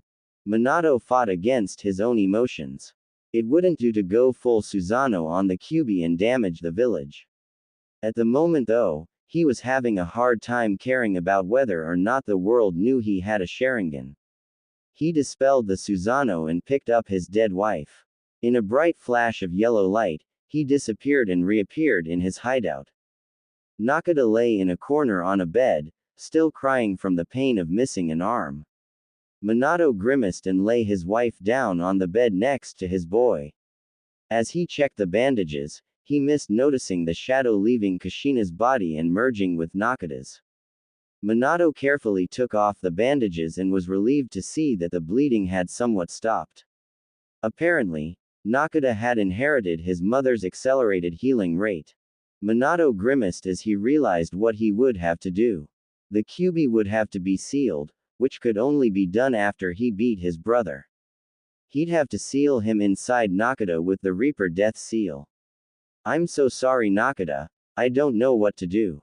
I have to seal the Kyuubi, and I won't be here for you after my death.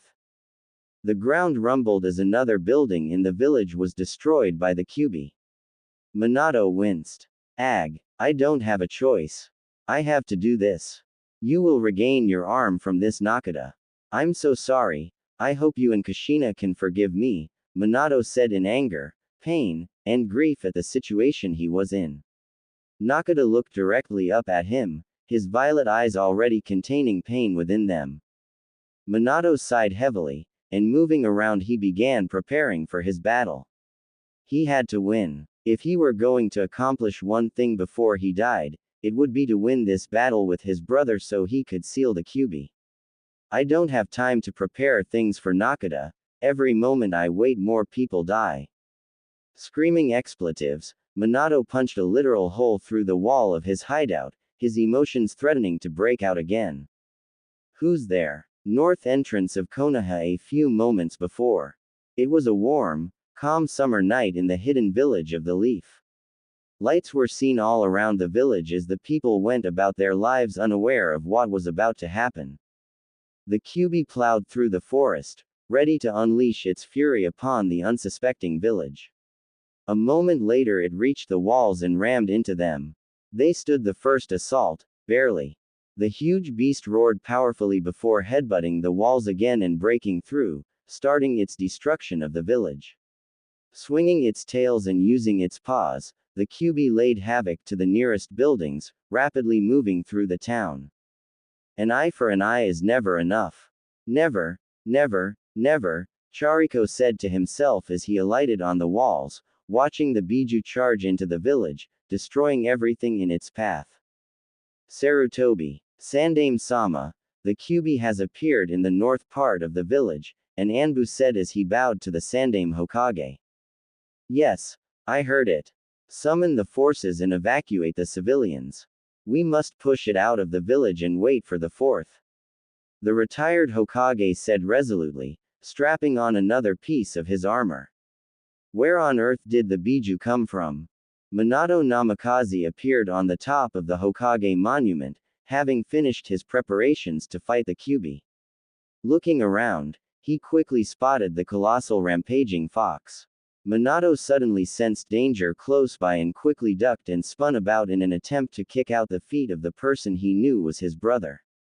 Chariko backflipped, his sleeve and jacket whipping through the wind as he landed a few feet away from his brother, wearing an evil grin on his masked face. Minato said nothing as he shot forward. Dodging a swing from his brother, he attempted to stab him in the chest with one of his kunai. Both of their Mangekyo was flaring, but for the first time, Minato noticed that Chariko's Mangekyo was different from how he remembered it. Minato dodged his brother's fireball that flew across the carved Hokage images before crashing into the side of the first's head. He has an eternal Mangekyo Sharingan. How in Kami's name did he get that? Minato wondered. Apparently, his shock showed on his face. Noticed my eyes, have you, Ni-san? Chariko asked mockingly. Raising his straw hat, his distinctly different eyes flared and rotated at high speeds before slowing to a stop. 3 choku tomo attached to each other in a circle, each having a black line connecting it to the edge of his eyes. Like them, I have gained the eternal light, something you will never have. Chariko roared in triumph as he shot forward with his sword. It glowed and hummed with chakra as he attempted to slice his brother down the middle. Minato flashed away to one of his kunai on top of the third's head. He narrowed his eyes at his brother as the memories of how one got the M's came back to him. You stole Two-san's eyes, didn't you? Minato said flatly. It was the only logical explanation. Yes. And it was surprisingly easy. Chariko yelled as he went through the hand signs for a jutsu, Kaden, Goka Meshitsu. Fire release. Great fire destruction. Minato's eyes widened as Chariko released as a massive stream of white-hot flames. There was only one thing to counter it, and by the time Minato decided on it, his body was already doing it. Kaden. Goka Meshitsu. He roared out as his flames clashed against Chariko in a brilliant display of carnage and anarchy. They pushed against each other for a few moments before Minato disappeared in a flash of light. Chariko's eyes widened a second before he felt a kunai pierce his chest, just barely missing his heart. He marked me with his seal. When? Chariko thought as he coughed up blood, his mask sliding back to the sides of his face. Looking up, he saw Minato standing a few feet away. But what shocked him most was what his brother was holding. You shouldn't have that. That should be mine. Chariko roared. Minato was holding a large gunbai. It had been something Chariko had tried to locate after killing their father, but he'd never been able to find it. Now he knew why. Minato simply grimaced. Futon. Gunbaigurtu, Ebu. Futon. Gunbai Great Wave. Minato yelled as he swung the gunbai at his brother with all his strength. From the gunbai came a great wave of slicing air that flew toward Chariko. Chariko's eyes widened, and his Susanoo began to form around him quickly. He only got as far as the ribcage before the blast hit and sent him flying out across the village. An instant later, in a flash of light, Minato appeared flying through the air alongside him.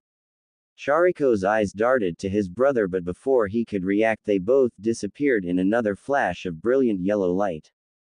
Just then an apartment complex was sent flying through the air by one of the tails of the Kyuubi. Miles from Konoha near the ocean, Minato and Chariko tumbled to the ground near a three-pronged kunai buried to the hilt in a tree. They had both landed near the ocean on the coast of the Land of Fire. Die Minato! Chariko roared, the black flames of Amaterasu covering the ground as he got to his feet and his eyesight darting toward his brother. Minato's Sharingan saw the attack coming, and his Susanoo formed around him. The rib cage of his yellow Susanoo took the brunt of the flames. Minato's eyes burned and began to bleed, but he ignored it. Jumping behind the trees and out of his brother's eyesight, he released the Susanoo and dropped the flames to the ground where they continued to burn. Minato burst through the trees and attempted to nail his brother with his personally invented Rasengan. Chariko saw the attack coming and back-flipped out of danger, ignoring the pain coming from his chest. Chariko hit the ground and stumbled as he almost collapsed from having one of his main arteries cut. Blood was pouring down his shirt. No, I'm so close. Chariko raged. His chakra flared as his purplish-black Susanoo formed around him, quickly evolving. See the true power of the eternal light. Konpurito Bodhi. Susanoo. Complete body. Susanoo. Chariko roared out as his Susanoo grew to a massive height. It resembled a tengu with outer armor. On its left side it had a long katana in a sheath that his right Susanoo hand was gripping the handle of. I will not lose to you, brother. Minato roared, his eyes flaring and bleeding profusely. While spinning violently, his yellow rib cage formed and quickly grew to a slightly shorter height than his brother's, glowing an ethereal golden color. Minato's Susanoo looked similar to his brother's, but his weapon was a large chain W. With a roar Chariko drew his massive fiery purple katana. Slashing it through the air, he sent a crescent curve of purple chakra at his brother. Minato brought his massive hands up at the level of the slash, Chariko smirking and thinking that Minato had no way to deal with this attack. Minato proved him wrong when two massive Rasengan formed in his hands, slamming into the chakra slash. Chudama Rasengan. Minato yelled out as he obliterated his brother's attack before launching himself across the terrain toward his brother's Susanoo. Pulling one hand back, he swung for his brother's face. So focused on nailing his target with his giant Rasengan, Minato didn't see Chariko bring the sword around and cut halfway through his own Susanoo's torso. His eyes pulsed in pain and it felt like every cell in his body was screaming. This pain of using the Susanoo is getting worse, like father said it would, Minato grimaced. Bringing around his other Susanoo hand, he hit the other side of his brother's Susanoo face. Then both of their Susanoos dispelled from the strain and damage they had sustained. Minato fell to the ground and hit it hard. Chariko flew through the air from the after effects of Minato's Rasengan. A few moments later, Minato pulled himself to his feet, moving toward where his brother had crashed. Must have run off. Not like him, Minato mused at not finding him there. He then popped his dislocated shoulder back in with a sickening crack and winced at the pain before taking a deep breath and disappearing in a flash. Moments before, with a sigh, Hiruzen ran forward and jumped out of his home office window and onto a nearby roof, looking around to get a better view of the village. He didn't even need to see the Kyuubi before he began heading toward its direction. The sheer evil presence of its chakra was so powerful that any ninja would be able to find the source with their eyes closed. As soon as he approached the great beast, the Kyuubi actually turned its head toward him, as if sensing his presence. What was even worse, my god, could it be? The Kyuubi's eyes held the Sharingan. How was that even possible? Kuchio's no jutsu. Come forth, great monkey king Enma. Not taking any risks, Hiruzen bit his thumb and summoned forth his greatest ally and weapon, Enma. Appearing through a small cloud of smoke, Enma's eyes widened when he saw the great demon ravaging the village in front of them. Good lord, it's the Nine Tails! He exclaimed, turning back to look at Hiruzen. What is going on, Sarutobi?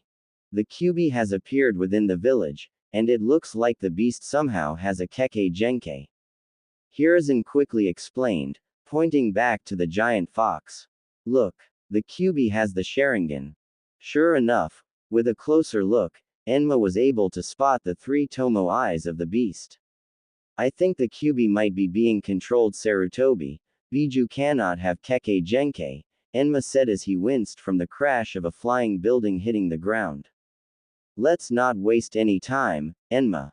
Hiruzen shouted out to his companion, completely not hearing what his partner said over the crash of another building. Transform and help me push the fox out of the village.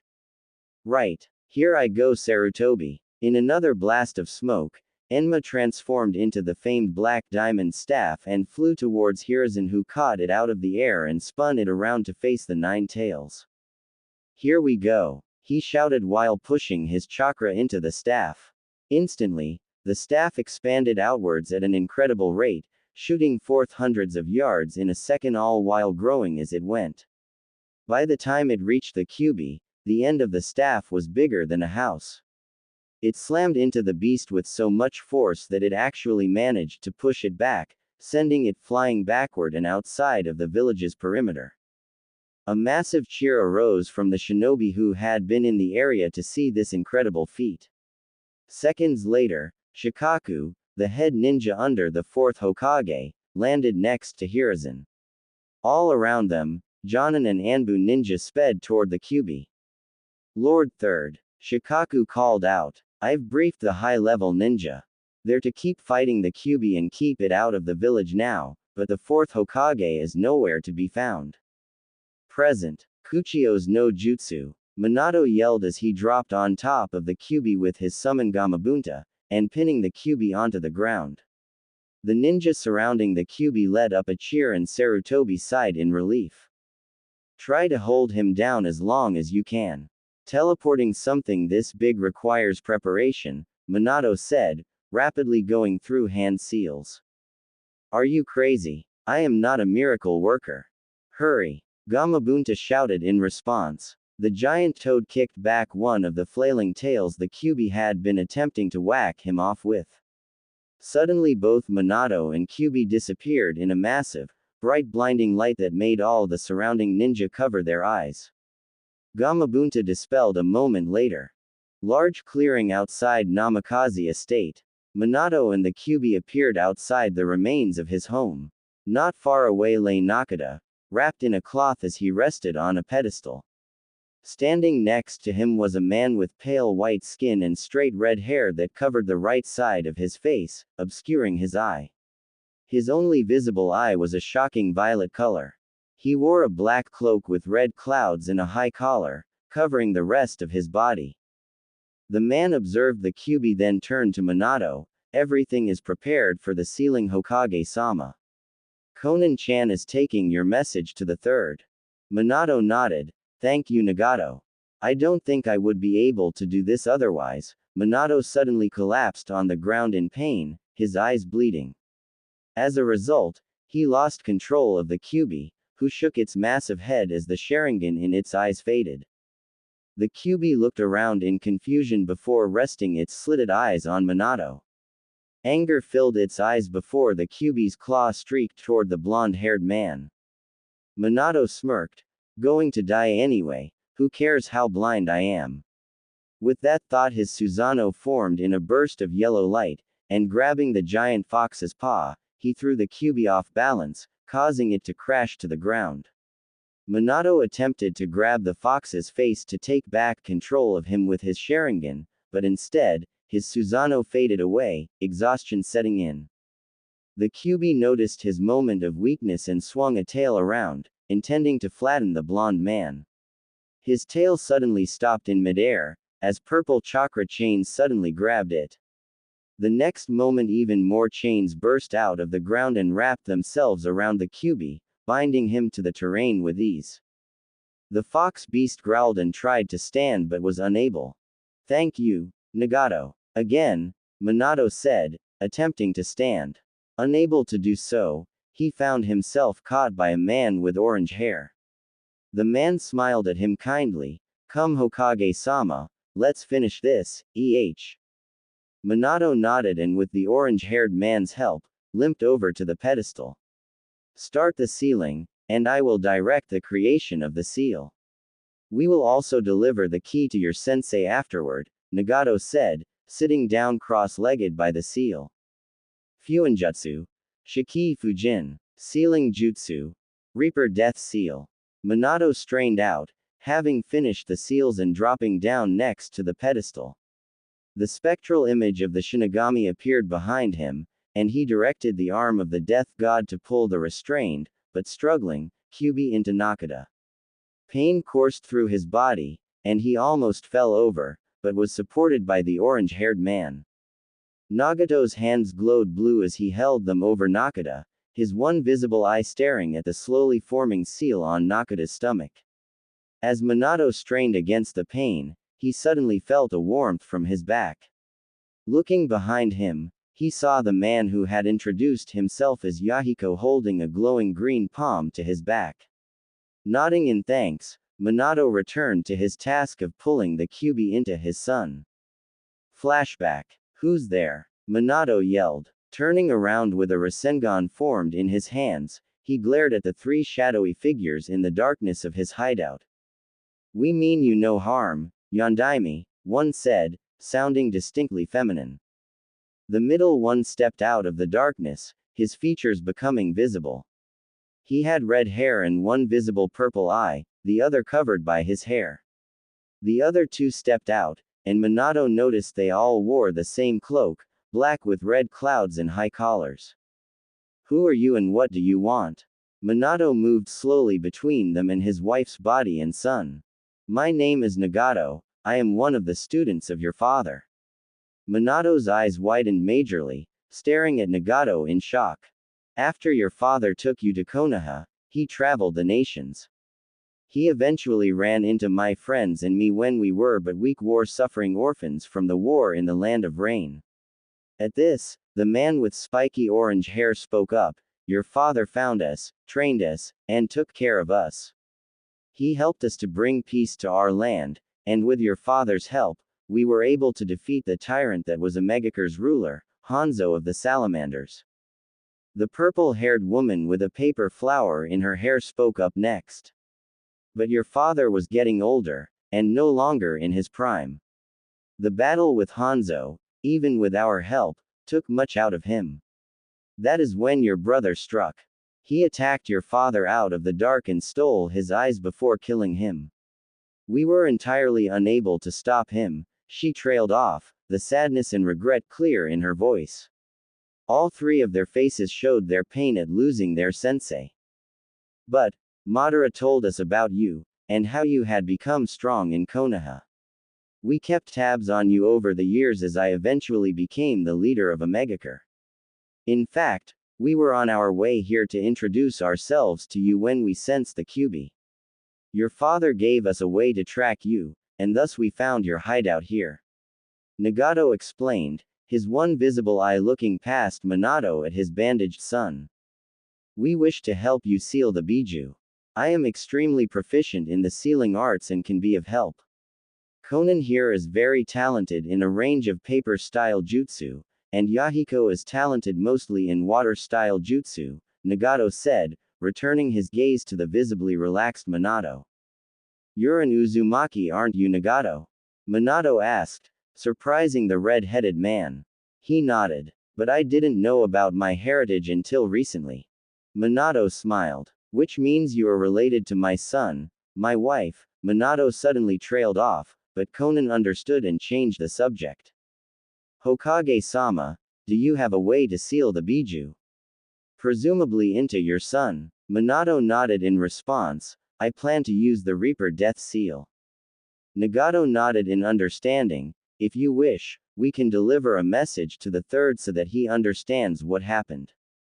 Yes, I believe that would be best, Minato said, quickly pulling out paper and writing a letter to the third who most likely would take back up the hat after his death. Go to my mansion with Nakata and prepare for the sealing. After I defeat my brother I will teleport the Kyuubi there. Thank you for your help. Minato still had some misgivings about the trio, but he felt that he could trust them. Understood. Konan will deliver the letter, Nagato said. Taking Nakata from Minato, they quickly made their exit, heading toward the Hokage's mansion. Here we go. Forgive me, Kushina Haim, Minato sighed before disappearing in a bright flash of light. End flashback. Minato, what do you want us to do with Nakata? Nagato started, pulling Minato out of his thoughts and back to the task at hand. I hope that the village will see him as a hero. I explained it to Sarutobi in my letter. All I ask is that you take him to Sarutobi. He will know what to do and take care of Nakata. Minato groaned in pain and Yahiko poured more chakra into Minato. Understood. We will come and check on Naruto after a few years. I will look after my Oiko-san after all. Nagato chuckled, watching as Nakata's arm began to regenerate from the Kyuubi's chakra. It was the first thing he had directed it to do upon entering the boy's system. Nagato was glad that they had put the small child to sleep so that he could not feel the pain of having the strongest Biju forced into his body. Thank you, I have to go now, Minato said, calm settling over him as he felt the Shinigami reach for him from behind him. You did the best you could, Hokage-sama. Perhaps we will see each other again in the next world, Yahiko said from behind him, stepping away as Minato's soul was removed from his body. Nagato and Yahiko saw his soul smiling before disappearing entirely. It is done, let us go, Nagato said, standing and picking up the red-headed whiskered boy. Yahiko nodded, and a moment later 4 chains shot out of Nagato's back. Slamming into the surrounding ground, they lifted him up, and he began moving through the trees, the chains acting as legs while he floated in the middle of them, carrying Nakata Uzumaki. Yahiko warped water chakra around him, and moving it under him he stood on the surface of the water, making the water in a wave through the trees. He forced the water to follow after his childhood friend toward the Hokage tower. With Sarutobi, we have not found the fourth Hokage, Lord Third. Our best guess is that he was killed when he killed the Kyuubi, a Jonin stated as he stood next to the retired Hokage. Biju cannot be killed, he must have sealed it somehow. Until we find Minato and this is all worked out, I will return to the mantle of Hokage. Understood, Sarutobi said firmly, his face serious as he stared out across the destruction of the village. Not all of it was destroyed, but there was a giant trampled pathway from the north gate toward the center. Hi, Hokage-sama. All the ninja responded and saluted the professor. Sarutobi nodded. Continue searching for the fourth, also begin rebuilding and relocation. Look for survivors in the pathway of the Kyuubi, he ordered, then disappeared in a shunshin. The shinobi all nodded and vanished toward their respective groups to transmit and follow the third's orders. The third appeared in the Hokage office in a swirl of leaves. He didn't think he would ever be taking back up the hat, but for now, it was what was needed. Sarutobi grimaced as he thought about how many shinobi died today protecting their village against the Biju. Sarutobi made a mental note to check at Minato's house. Wait, where is Kushina?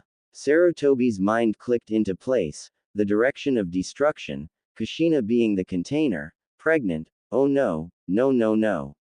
Sarutobi left the village faster than he had ever before in his life, almost flying toward Minato's mansion, following the massive path of destruction made by the Kyuubi. She wasn't supposed to deliver for another month. Sarutobi nearly freaked, it all made sense now. Only a couple of moments later did he arrive at the decimated house that used to be Minato's mansion. Landing on top of the rubble he searched around frantically, and a moment later he found the clearing. He saw a small pedestal with still burning candles on it. Confusion was written all over his face as he tried to understand what happened. Lord Third, my name is Conan, I'm a friend of Minato's. Sarutobi turned quickly toward the voice, seeing a lady appearing in midair, paper coming together to form her body before she alighted on the ground. Her orange eyes stared at him as he took in her features, purple hair with a paper flower and wrapped in a black cloak with red clouds. Much has happened, all will be explained. Kushina Uzumaki and Minato Namikaze's bodies have been delivered to the Hokage tower.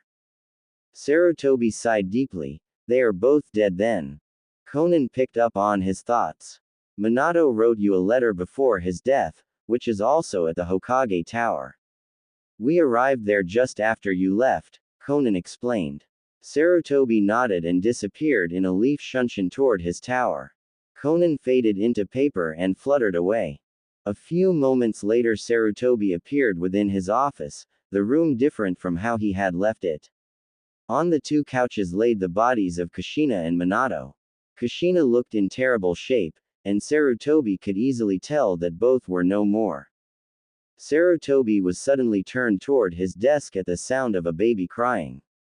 Sitting on his desk was a small basket and within was a red-headed infant, 3 whisker marks on each side of his face. Picking up the child he noticed a scroll with the Namikaze crest sitting by the basket. Sarutobi carefully held the boy and opened the scroll. Hello Sarutobi, I regret to inform you that by the time you read this I will be dead. As you knew, Kushina was pregnant with our son, but things went wrong. I have never told you or anyone else this, but I have a brother, and I do know who my father is. I lived with him and my mother for 6 years before coming to Konoha. After Kushina gave birth to our son, my brother attacked, wanting revenge for our mother. My brother Chariko believes that I let our mother die in an attack from Iwa Shinobi years ago, which I didn't. Regardless, Chariko blames me for her death and has hated me ever since.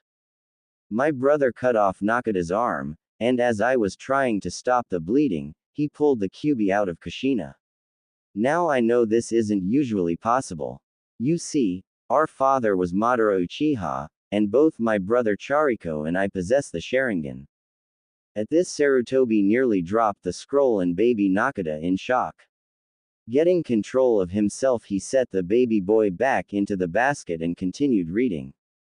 I kept my Sharingan a secret for many reasons. It is likely that Nakata will also possess the Sharingan. Sarutobi, I want you to take care of my son. I want the villagers to see him as the hero he is for containing the Kyuubi. When Nakata becomes Chunin, I want his heritage explained to him and his inheritance given to him. While the mansion was destroyed, the basement still remains. I would also request that you rebuild the estate for Nakata to use one day. I am genuinely sorry for hiding things from you, Sarutobi-senpai. I hope that you can forgive me. All I ask is that you care for Nakata, and make sure he has a good life. He must be known as Nakata Uzumaki until he is strong enough to defend himself. If his heritage is not kept a secret, then my brother will come back for him. Last thing, 3 students of my father are helping me with sealing the Kyuubi. 1. The one named Nagato, is the new leader of Omegakure, and he is an Uzumaki. He will be returning to the village in a few years to check in and introduce himself to Nakata. That is all. Minato Namikaze Uchiha. Sarutobi did drop the scroll at this point, shock clearly on his face as he processed everything that he had read. Turning back to the boy, he smiled. I promise Minato, Kushina, that I will look after your son.